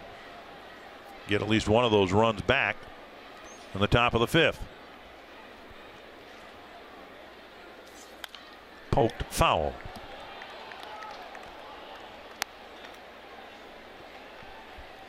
Santana in right field yesterday, left field today. At some point we'll see him in center, I'm sure. Trying to get aboard to start the fifth. Hit the ball hard his first time up, a long way to left center, and he swings and misses. One down. And Fulmer picking up strikeout number 5. Toyota gets us caught up. Well, Brian Dozier started the game off with a home run, his 20th career home run as a leadoff hitter. And Joe Mauer, a big 2-run single up the middle, gave the Twins a 3-0 lead, but then a base hit by Collins right there made it 3-1. And then Romine with his first career grand slam makes it a 5-3 ball game. Dozier on the first pitch lifts it to right. Quick first 2 outs for Fulmer. Oh, now he's still under 100 pitches, and 6 Twins have been retired in a row. Well, that'll bring up Kepler.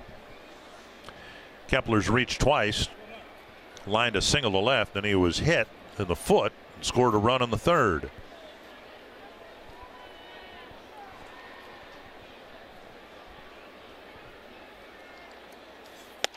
Strike one. Boy, Fulmer just looked so much better out there after he had that rough third inning. And time called.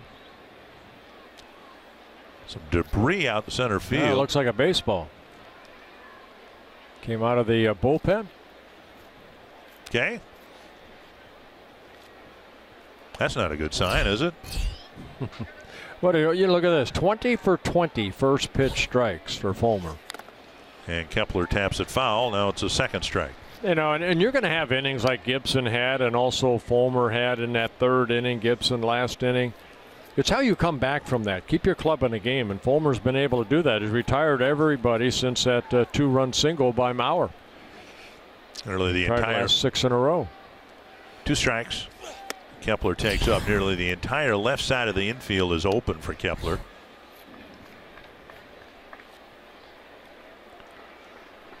With Kinsler in short right field. And now 2-2. Trying to get aboard for Sano.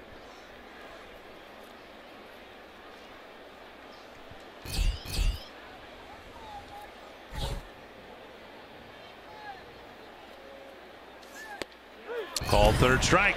Kepler called out on strikes. 7 in a row set down by Fulmer. You're watching Twins baseball presented by State Farm.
Home games, you bring your Circle Me signs, you may find yourself in the Minnesota Lottery winner circle where you might win, and you may win $100 worth of lottery scratch-off tickets courtesy of the Minnesota Lottery.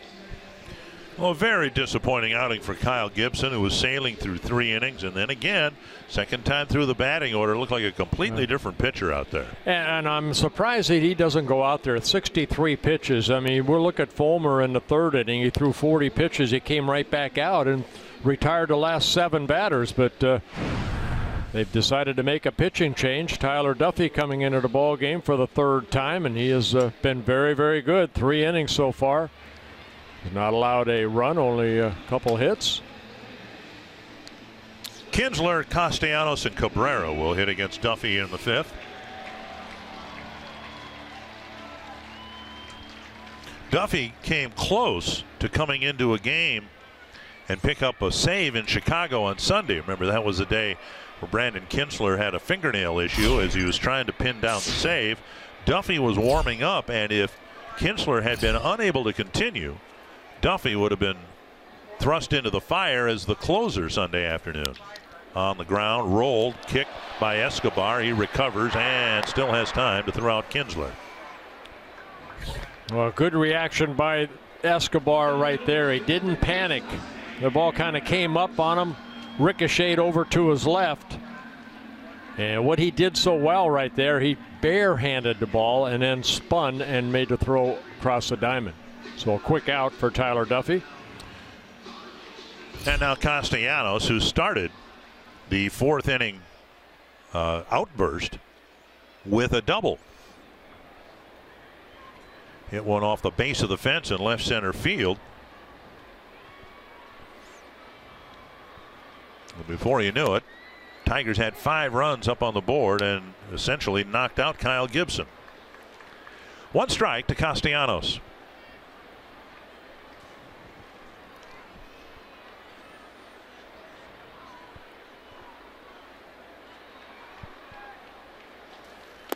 One and one.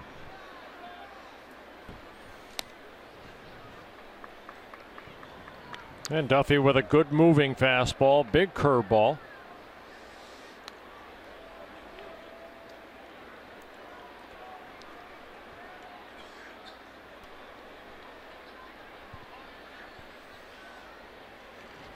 I got to get this out, Dick. You know, 63 pitches for Gibson. Yeah, you're going to have a bad inning. He gave up 5 runs, but to me, you got to go back out there. You got to fight to want to go back out there. I mean, that just puts more burden on the bullpen.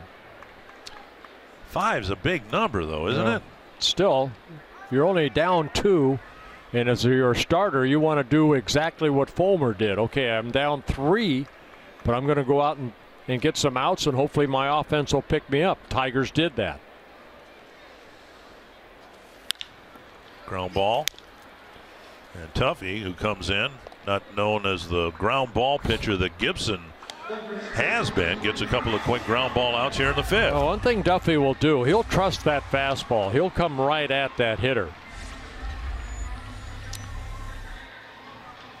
Well, how disconcerting should it be that, you know, Gibson really in back-to-back starts looked, you know, like a Cy Young winner the first time through the batting order, but then immediate trouble as soon as the lineup turns over. I have my opinion up here, and to me, he forgot about his fastball. He seemed like he was nitpicking with a 3-0 lead, and it got him into trouble.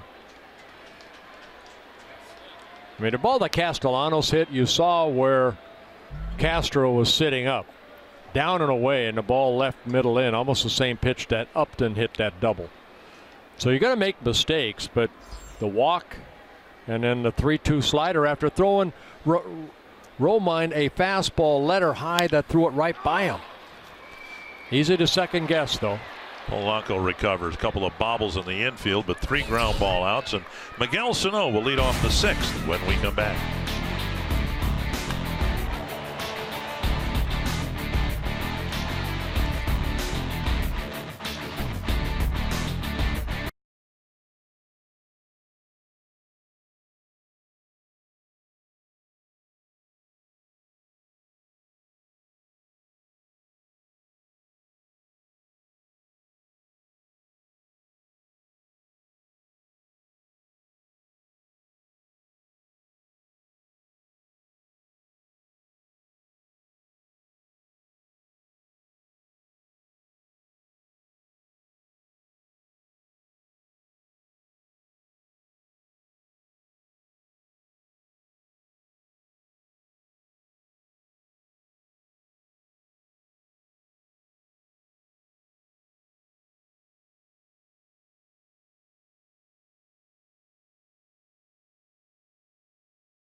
I play baseball because my mom told me when I be young kid, and my dad, I want to see you in TV to play big league. And here he is on TV. That's right. Mommy, Daddy, I hope you're watching. Miguel Sano leading off the sixth. Swing and a miss on the slider. Fulmer's out there approaching 100 pitches. Yeah, you know what? Again, he had that tough third inning, a lot of pitches, but he has come right back. He's got 6 strikeouts in a ball game, and he has faced now 21 batters. Drilled to left, and Upton, did he catch it? Yes, a sliding catch and left. Sano with a screaming, sinking line drive, and Upton caught it for out number 1. Sure, that's always a dangerous play for an outfielder when you see that ball hit, and it had some top spin on it because Sano hit it so sharply that it's kind of like do or die. I have to catch this thing or it's going to get by me. And Upton making a nice sliding catch for the first out. Sano hit her right on the button. Well, Sano's walked, hit the ball hard a couple of times. Doesn't have a hit yet. 1 down. Here's Mauer. Hit the ball hard for an out. Chopped one up the middle for a hit. Strike 1. I've been doing games a long time. I don't think I have seen a starting pitcher face 22 batters and get strike 1 on all 22. And yet he came close to being taken out of the game in the 3rd inning. Even in the 3rd inning when he threw 40 pitches, still able to get at least strike 1. It was everything after that was a mess. Right. 0-2 to Mauer. But isn't that something you're told at a young age? Hey, the most important thing, of course, that get that first out, but also get strike 1. Well, Fulmer's done a great job of that. Well, everybody, if you don't know it, you can imagine what the math is, what a hitter, any hitter, including Mauer. The difference between Joe typically does fall behind 0-1 because he takes all the time, but the difference between hitting with a count 2-1 or 1-2, and you're a lot closer to 1-2 if you deliver a first pitch strike. Right. Another chopper foul.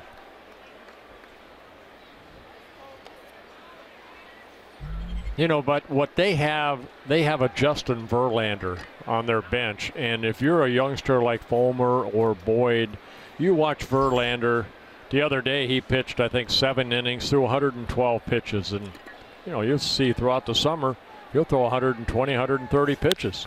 Mauer with a sharp drive caught by Kinsler, who turns it into an out. A couple nice plays turned behind Fulmer this inning.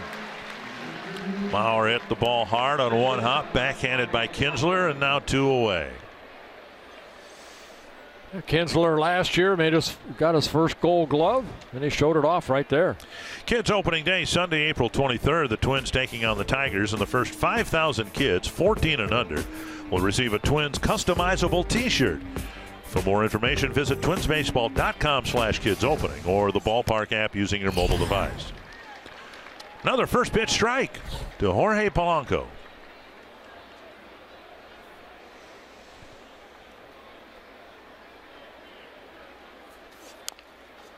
And now 2 strikes. Well, in Fulmer's case, it's not just throwing strikes, but getting swinging strikes. The first pitch strike he threw to Sano was a breaking ball down and away, but Sano offered at it. And now he's ahead of Polanco. Yeah, strict 6 strikeouts for Fulmer, no walks. Given up 4 hits, 2 of those in the 3rd inning. And 2 of them in the first. Other than that, this guy's been battling. He has 1 walk, excuse me.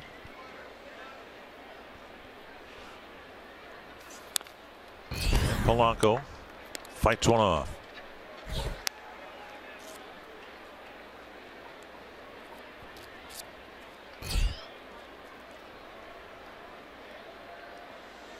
I think more and more Twins fans are getting impressed with this guy. We've heard so much about Buxton and Sano, and to a lesser extent Rosario.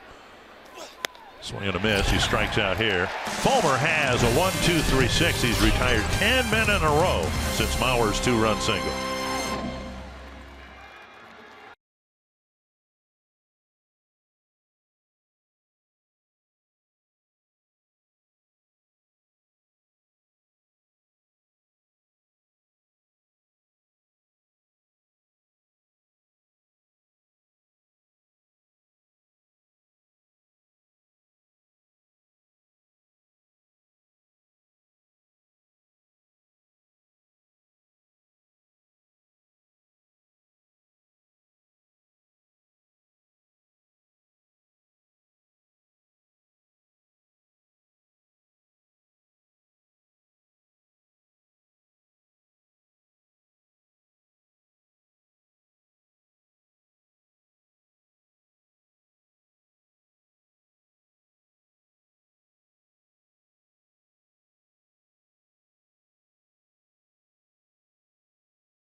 I learned a lot the hard way.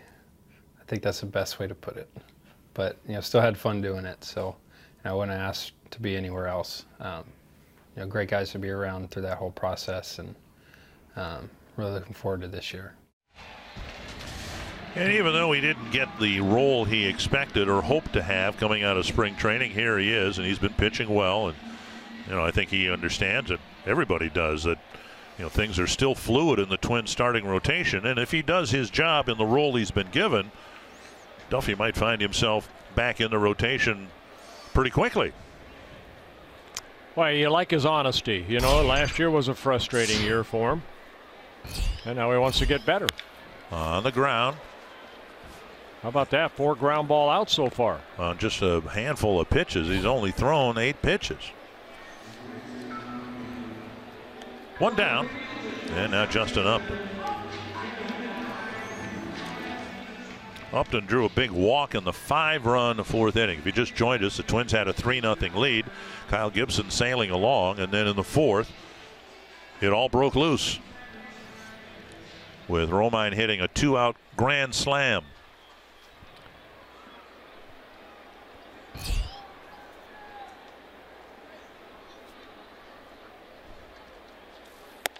Strike on the outside corner.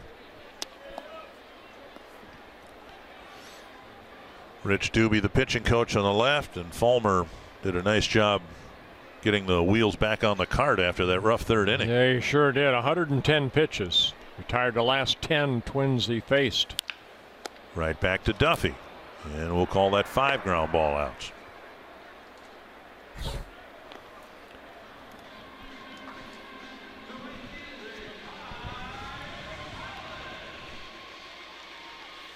And now Tyler Collins. Lined a single to the right of Jorge Polanco in the 4th inning. Kyle Ryan's up for, I believe, the 3rd time.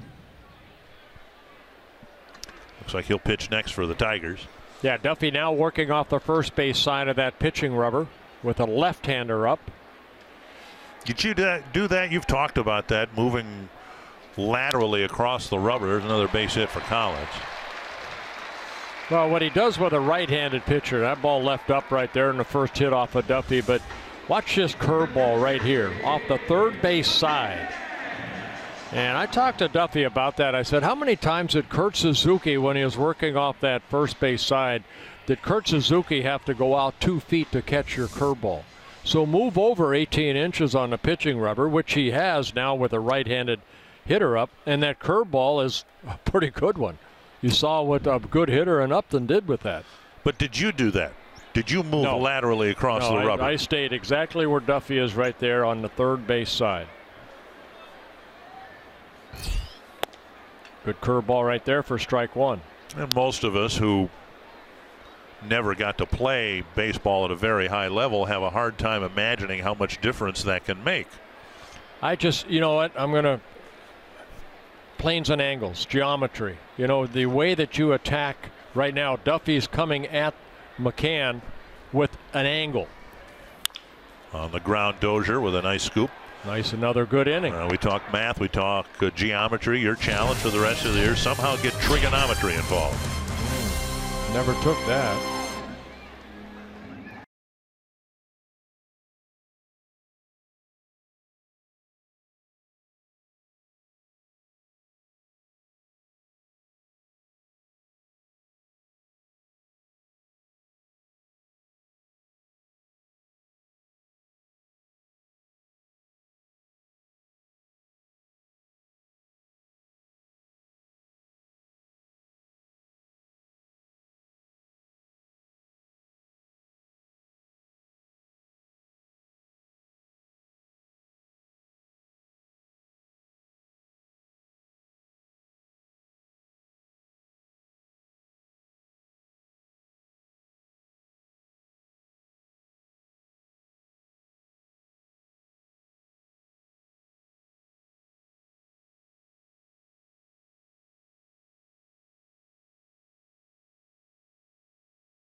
Story of the game, the Twins striking early to lead early. Yeah, Brian Dozier with that leadoff home run makes it a 1-0 ball game.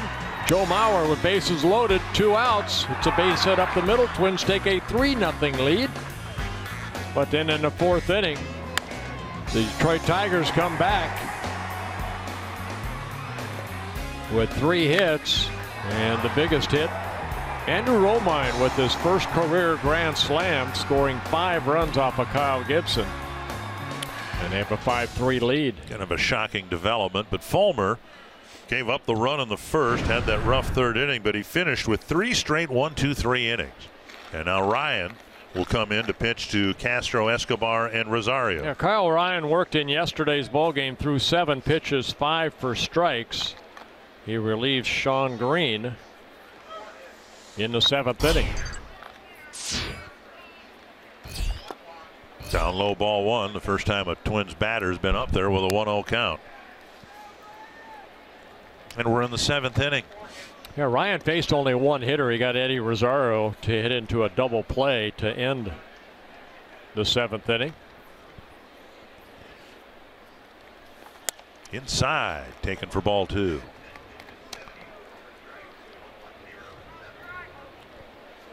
If the Tigers and their fans are aware of the bullpen struggles, you can bet the Twins dugout is aware of it too. They're still very much in this game, but they'd like to make a little noise here in the top of the 7th. 3-0 will help. Castro has shown a good eye at the plate. Escobar in the on-deck circle. Ryan, a 6'5" left-hander that throws across his body.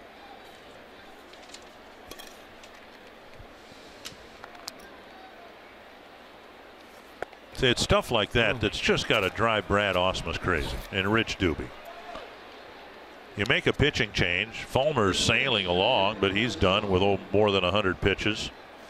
And so you go to the bullpen. Alex Wilson warming up. And a 4-pitch walk to start the 7th inning with a 2-run lead. Escobar will bat.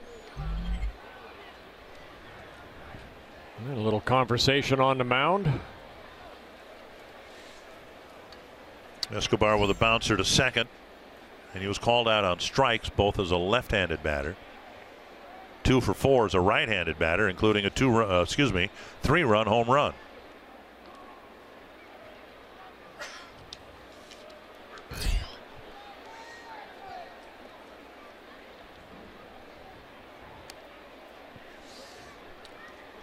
For some reason teams are, I think, inordinately paying attention to Castro at first base. He's been there a lot. He's drawing a lot of throwovers. There's a first pitch strike. He's got a handful of stolen bases, but down 2 runs. Don't think he's going anyplace.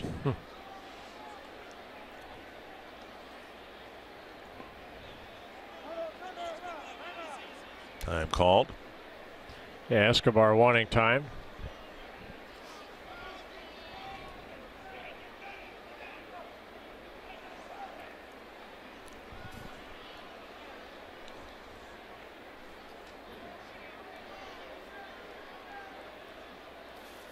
Popped up into the seats. 0-2.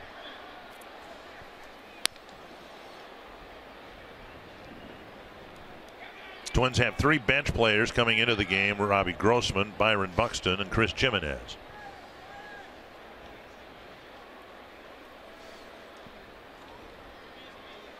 Ryan with a fastball, low 90s, hard breaking ball, and a changeup.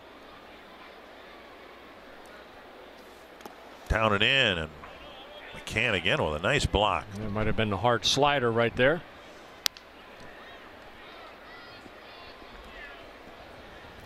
Ryan in his 4th season out of that bullpen for the Tigers. Last year his first full season. Worked in 56 ball games.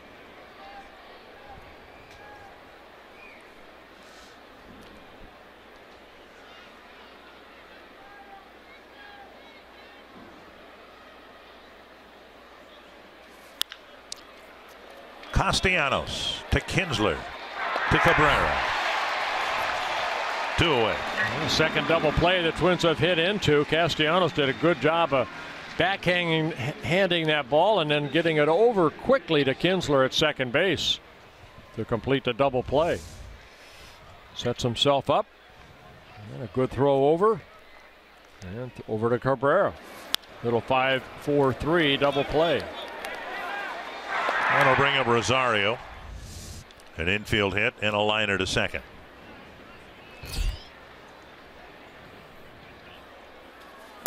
Swing and a miss. Twins got a 2-run single from Joe Mauer with 2 outs in the third and haven't gotten a hit since.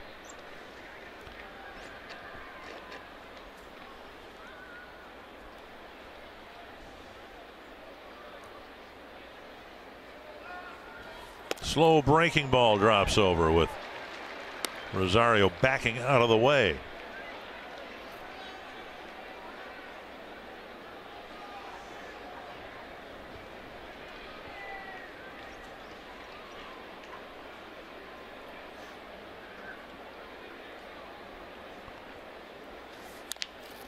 Topper, Kinsler, quickly. They say in time, and Rosario looks over his right shoulder. We'll see if the Twins decide to review that.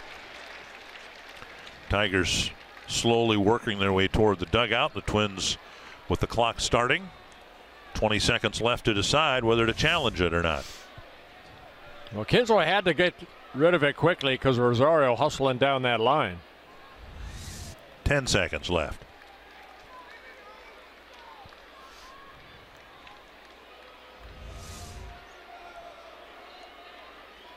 And no challenge. So Rosario's retired, and 3 men bat again in the 7th.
Baseball break brought to you by T-Mobile. Only one other game going, and it's the Tampa Bay Yankee game. Ricky Weeks Jr. trying to restart his career with the Tampa Bay Rays. Tyler Duffy has pitched well for the Twins. He's retired 6 of the 7 men, kept the ball in the infield for the most part, and now Andrew Romine, who hit the grand slam his last time up, will lead off the 7th. Fouled back. For Romine, his first career grand slam, but it was also the 8th game in a row where the Tigers have hit at least 1 home run to start a season. That's a new record for this charter member of the American League. That's pretty significant. Yes, it is.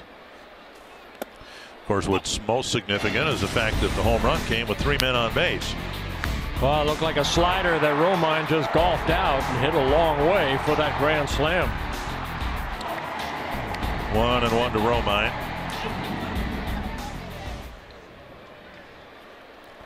Duffy going from the stretch position, even though there's nobody on base. Tigers went 7 games in a row in 2014. 1-2.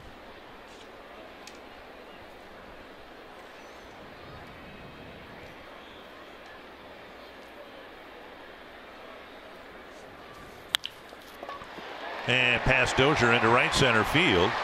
Kepler cuts it off. Romine kind of spun his wheels a little bit as he rounded first. He looked like he might have been interested in trying to get another double. Yeah, one thing Romine brings to the ballpark now, he kind of came over from the Angels. He's kind of a utility type player. He can play all over the place. He's almost like Danny Santana here this afternoon playing center field.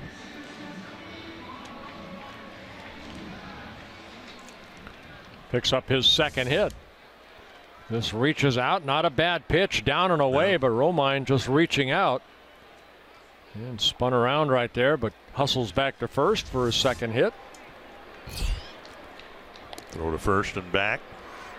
I think the Twins ought to just throw him strikes because they've thrown him down out of the strike zone and he's pounded out a couple of hits.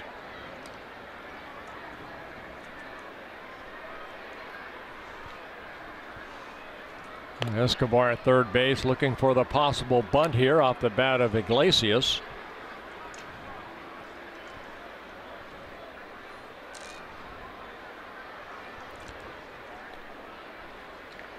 Duffy's job, keep this Tiger team to 5. And Iglesias with a good bunt.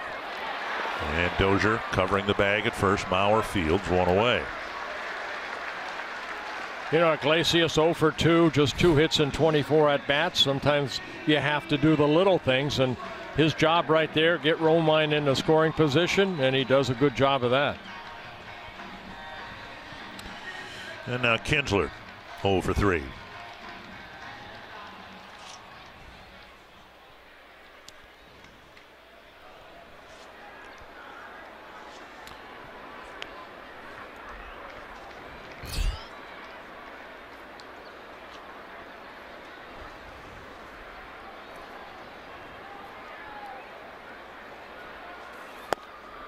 Down and away, ball 1.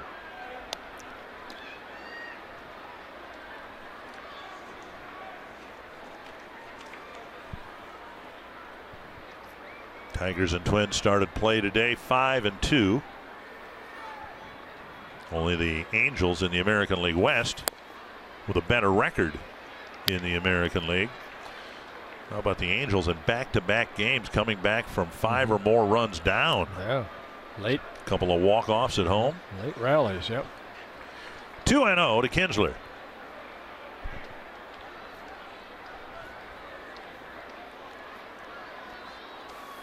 Popped up, backing out of play.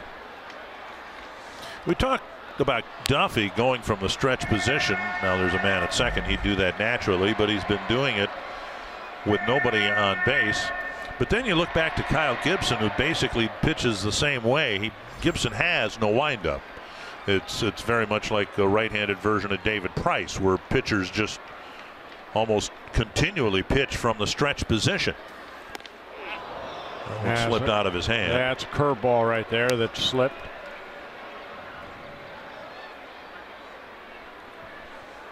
That's kind of the way that pitchers are taught now. And I want to ask you about that. How you feel about that? Nothing over your head anymore. I like the over the head. I was always over a head type. That doesn't mean because I did it, everybody else should do it. But I just remember, you know, back when everybody seemed to have some type of mechanical situation where you're trying to deceive the hitter a little bit by a little more being a little more loose out there. I just feel that guys that are throwing like that are almost robotic. Fox Tracks presented by Carrier. First walk for Duffy. Well, I don't know. I mean, the pitching motion should involve your whole body, right? I mean, your legs and your feet and everything, head to toe, right? Mm-hmm. Yes. Well, then why wouldn't you? You know, this is a novice asking the question, why wouldn't you want your whole body involved in the windup to save stress or strain on your arm? Well, just for my personal feeling, when I went over my head, I just felt I was more relaxed, and I would allow my arm to come through, and you're throwing your glove also at that hitter. And it's a little deception toward home plate. But now it's kind of like, almost robotic to where you just lift your arm up and throw. Your glove is about the only thing that might get in the way, and pitchers feel, I think, maybe get to that balance point a little easier, like working out of the stretch. I guess one of the attitudes or approaches is it's easier to repeat mechanics if you have fewer mechanics. 1-1 now to Nick Castellanos. Simplify it, I guess.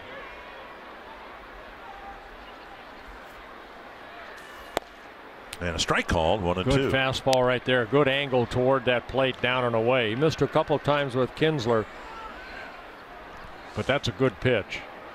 So Craig Breslow warming up. He got up in yesterday's ball game, did not get in. 1-2 to Castellanos. To center. And a catch made, and firing back to second base is Rosario. 2 down. As we get into the late innings here, Cabrera coming to the plate. Brandon Kinsler told me this morning that when he was out warming up yesterday, he split open the nail again. And so that is not healing. We would like to see the Twins turn this game around, get a save situation, but I don't think it would be a slam dunk that Kinsler would get the call to get the save, given the status of his finger.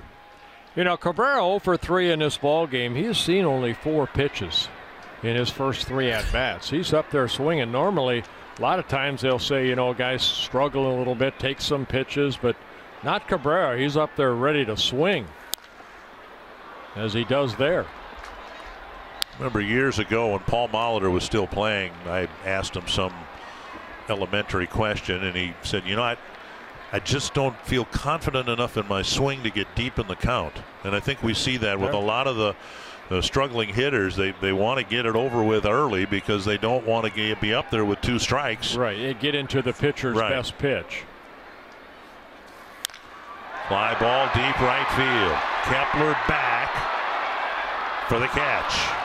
Tigers threaten, but they don't score. It's a 2-run game as we go to the 8th, just as it was yesterday.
Well, thank you very sure much. Sure is. Yep, sure is. Go Wild. And we're not televising tomorrow, so I'm going to head home, and I'll get home as soon as I can and turn that game on. Hope the Wild have a long playoff run. Well, Alex Wilson coming into the ball game. First appearance in this 3-game series. Santana takes outside, ball 1. If you were with us yesterday, you heard our detailing of the Tiger bullpen woes. They feel okay right now about Francisco Rodriguez, but they've had so many issues in the 7th and 8th innings. Their bullpen situation not unlike the Kansas City Royals right now. Down low, Santana takes a ball 2-0. And so the Tigers trying to follow the same script as yesterday when their bullpen was able to hang on to a lead by their fingernails. Now Alex Wilson with a sinking fastball. Good slider. Down the middle, a strike, 2-1. Fastball at 92. It'll be Santana, Dozier, and Kepler. And as we get through the late innings, again, the bench players today, Grossman, Buxton, and Jimenez.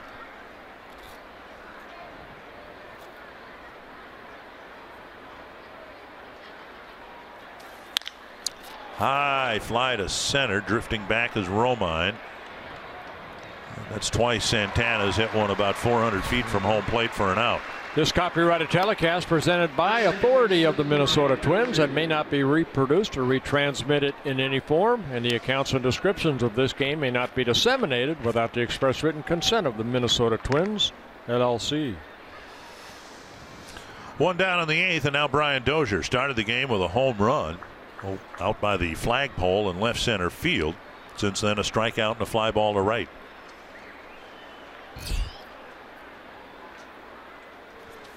Squaring and taking ball 1.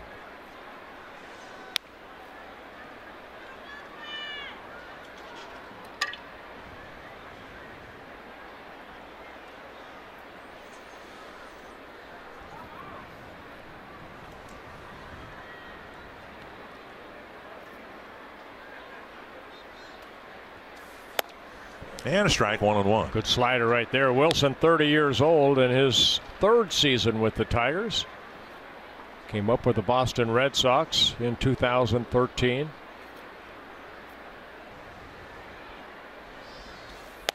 Strike 2.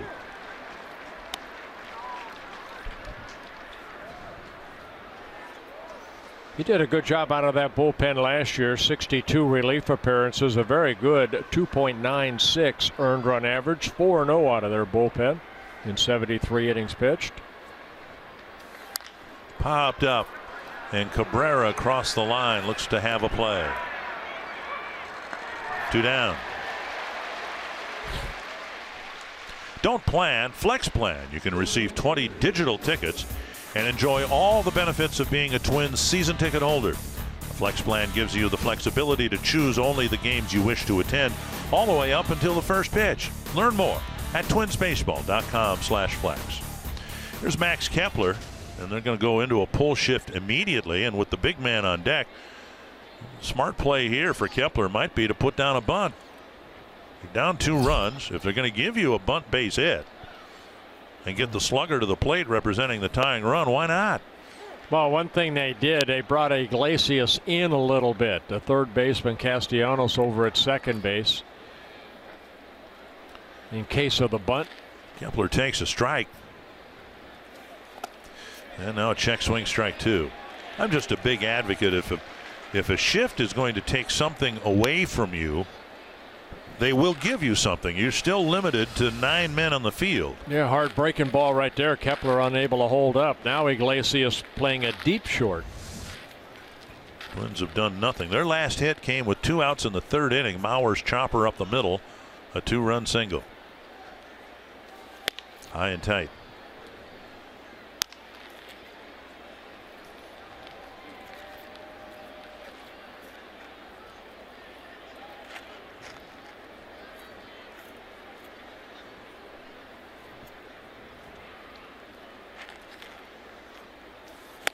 High fastball gets him. Wilson has a clean 1, 2, 3. 8th inning.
Here, and the Twins had this game not in their pocket, but they were in control of it until the Tigers erupted for 5 runs in the 4th inning.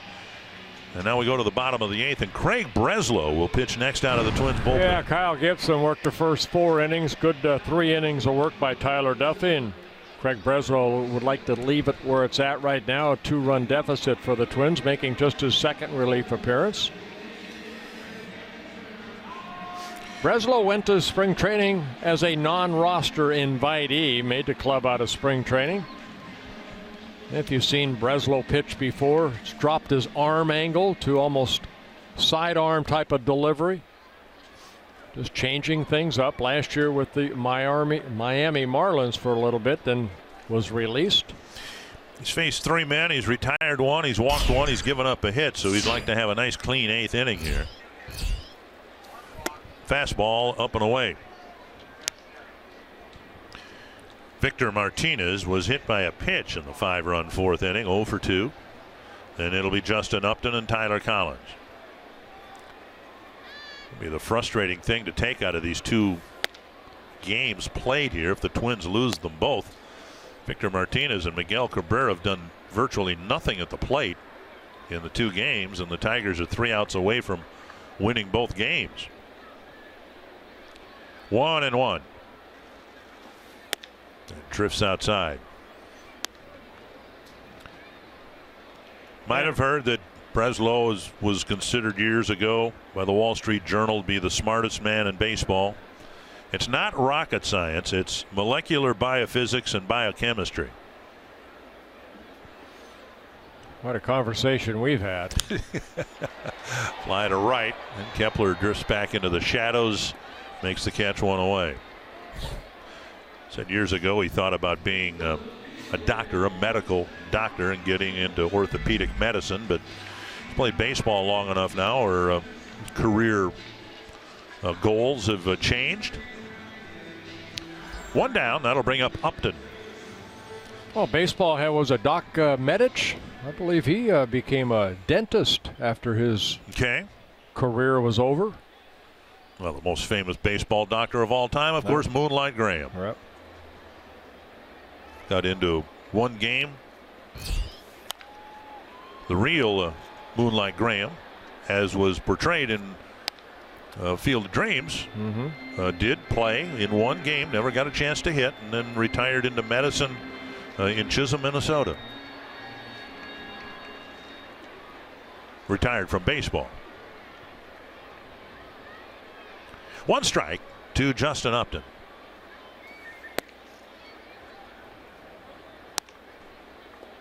Told the story before. Jim Oberstar, congressman in the state of Minnesota, grew up in Chisholm, and so I had the occasion to ask him once whether he actually went to Doc Graham. He said yes, he actually went to Doc Graham, Moonlight Graham, as a doctor in Chisholm, and according to Jim Oberstar, he prescribed mercurochrome for everything.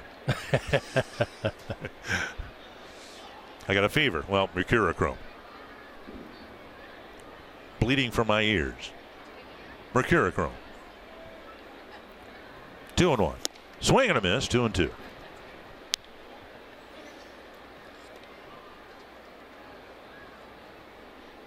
Yeah, Breslow has kind of changed his philosophy on pitching. He's not doesn't have that power pitch anymore. No more finesse. Good fastball right there. That last pitch just above the letters of Upton. And Breslow gets a strikeout.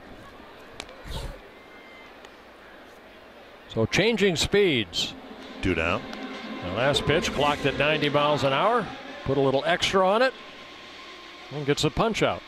With 2 down, you can join Fox Sports North and support Girls on the Run for the Limitless Potential Luncheon, Tuesday, May 2nd at Aria in downtown Minneapolis, and featuring keynote speaker Bonnie St. John. The proceeds will provide financial aid to Girls on the Run participants.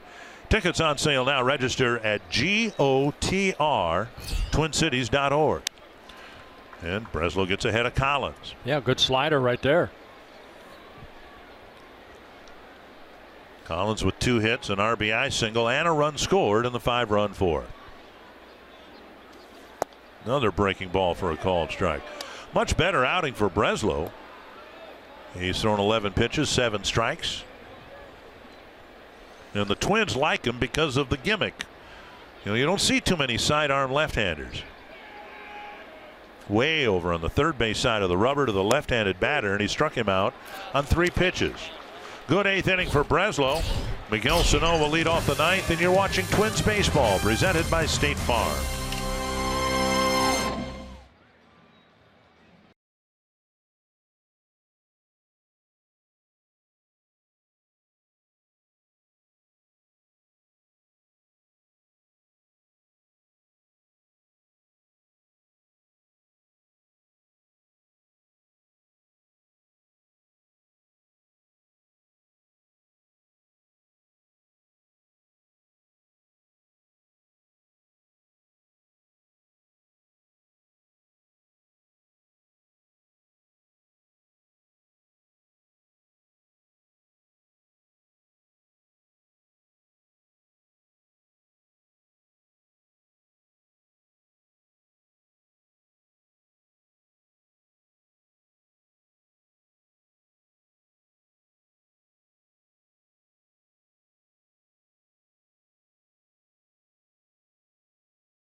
Well, the Twins down a couple of runs going to the ninth, as was the case yesterday. The difference, Francisco Rodriguez, who's picked up saves in the last 2 games, is not out there. And the Tigers are going to try to get 6 outs out of Wilson. Yeah, Wilson does have a couple major league saves, and they came a couple years ago when he was a member of the bullpen for the Tigers. Sano takes low, ball 1.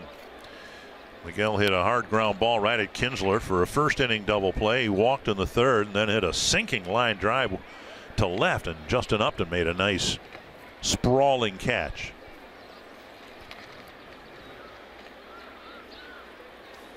In the ball game last night, yesterday afternoon, Sano crashed a double against the center field fence. The Twins added 2 more hits but came up 1 hit short. 1-1 to Sano.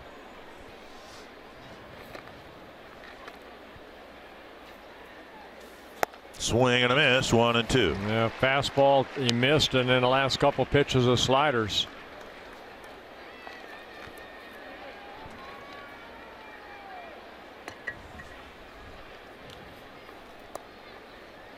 Trying to start a 9th inning rally. Half swing, but he went. A check swing, strikeout, 1 away. And second strikeout for Wilson. Target Field's a great place to spend time with the people who are important to you. Groups of 25 or more are eligible for discounts on tickets and elimination of per ticket fees. Arrange your group of 25 plus today by visiting twinsbaseball.com/groups or call 800-33-TWINS and ask about a Twins Target Field group outing. Now Mauer, who delivered a pinch hit single in the 9th inning yesterday. Strike on the outside corner, and Joe thought it was outside.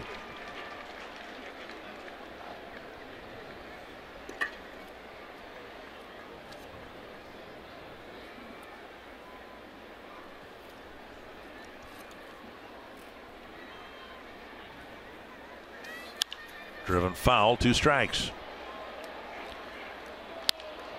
Whether this is the case all year long remains to be seen. Now Rodriguez is a little long in the tooth, but it's early in the season, and Brad Ausmus didn't want to use him 3 days in a row. Right. Which makes sense.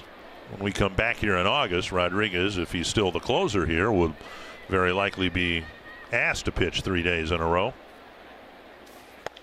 1-2.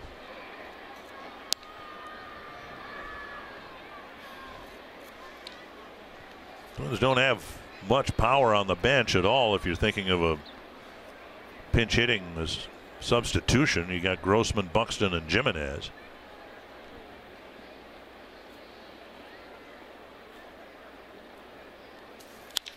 To left, Upton over, and another line drive out. Mauer's had a lot of those this year. 2 away. Time now for What's Next, brought to you by CenturyLink. Phil Hughes had a really good opening outing against the White Sox on Friday, and he'll go against Jordan Zimmermann. As Jordan Zimmermann did. So these 2 right-handers locking up against each other tomorrow afternoon. Polanco, the batter, he's 0 for 3. Trying to keep the game alive for Jason Castro.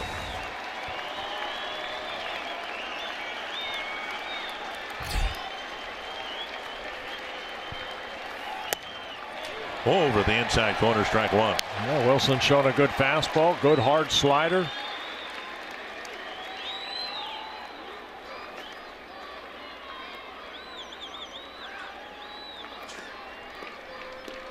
Oh, 0-1 to Polanco. And now 1-1.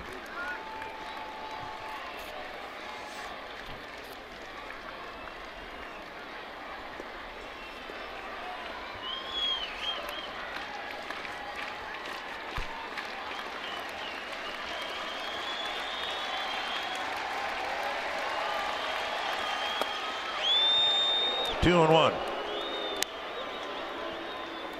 Since Mauer's 2-run single in the 3rd, the Twins have had just 1 base runner, and he was erased on a ground ball double play. Yeah, straight over the top, 93-mile-an-hour fastball, just missing the lower part of the strike zone. 3-1. Castro would hit next. McCann's going to sit right down the heart of the plate and give me a fastball. I don't want to walk anybody in this situation.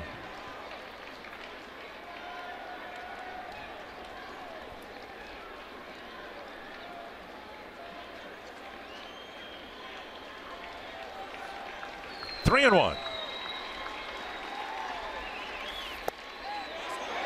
Polanco is ready to go to first, and it's a full count.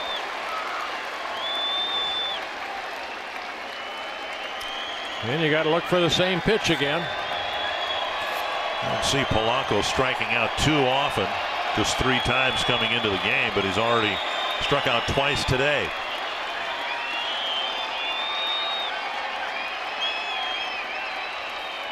Outside it off. And the game's still alive with Castro coming to the plate. A 2-out walk, and Polanco's at first, and now Castro will hit. Looking for his first hit. Stung the ball 4 times yesterday. So far today, called out on strikes, fly to left, and a walk.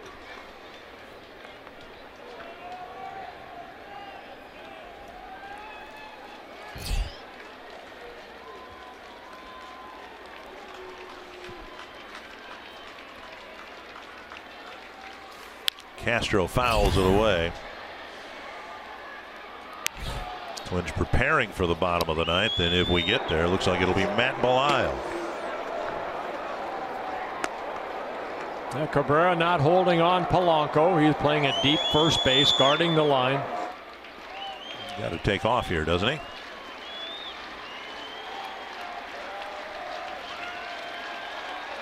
Doesn't, and the pitch is up. They're pretty much giving him second base. He should take it, shouldn't he? Right. And Jeff Smith telling Polanco, look over Gene Glenn.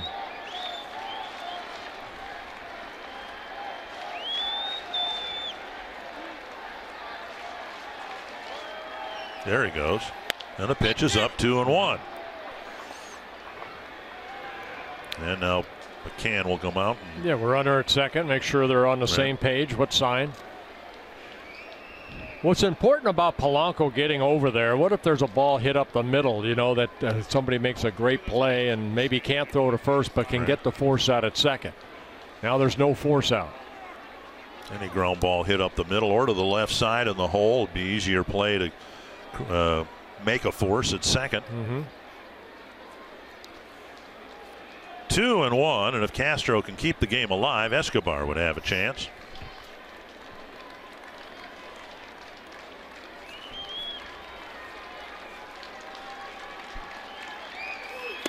Half swing and a strike called, 2-2. Pretty good pitch right there. He went with a slider.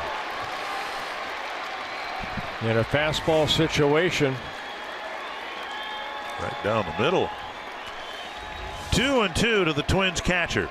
Got a big 9th inning hit in the ball game yesterday, hoping for a bigger one here today.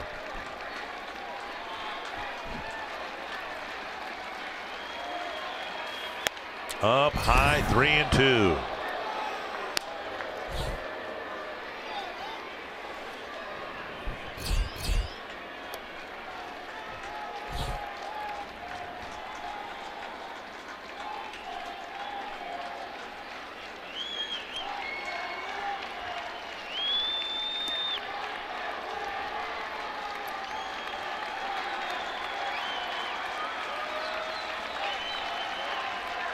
Full count to Castro.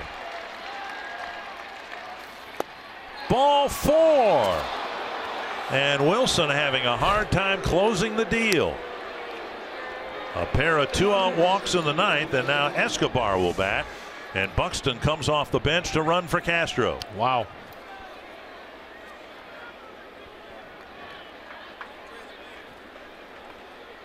So Buxton and his speed at first. Rich Doobie trotting to the mound.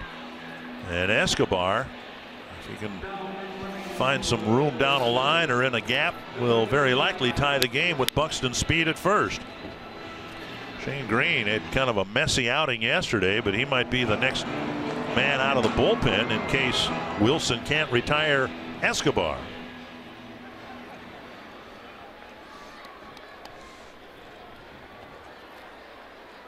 And the meeting is adjourned at the mound.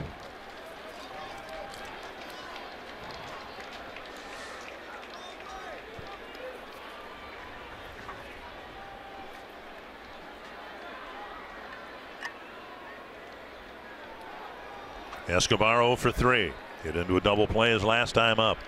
Outfield playing pretty deep. They're going to cut down that extra base hit if they can with the speed of Buxton at first.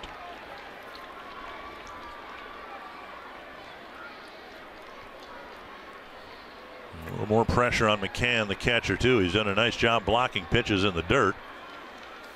Swing and a miss with Escobar uncoiling.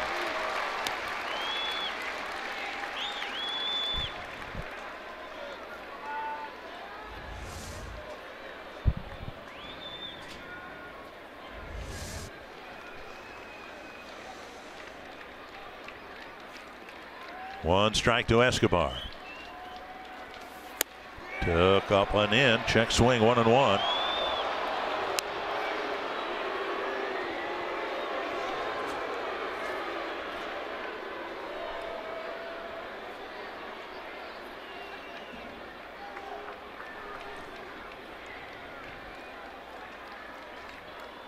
Need a gapper right here.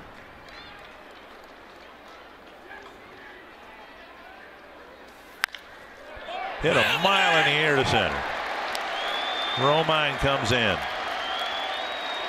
And the Tigers again survive a threat in the ninth.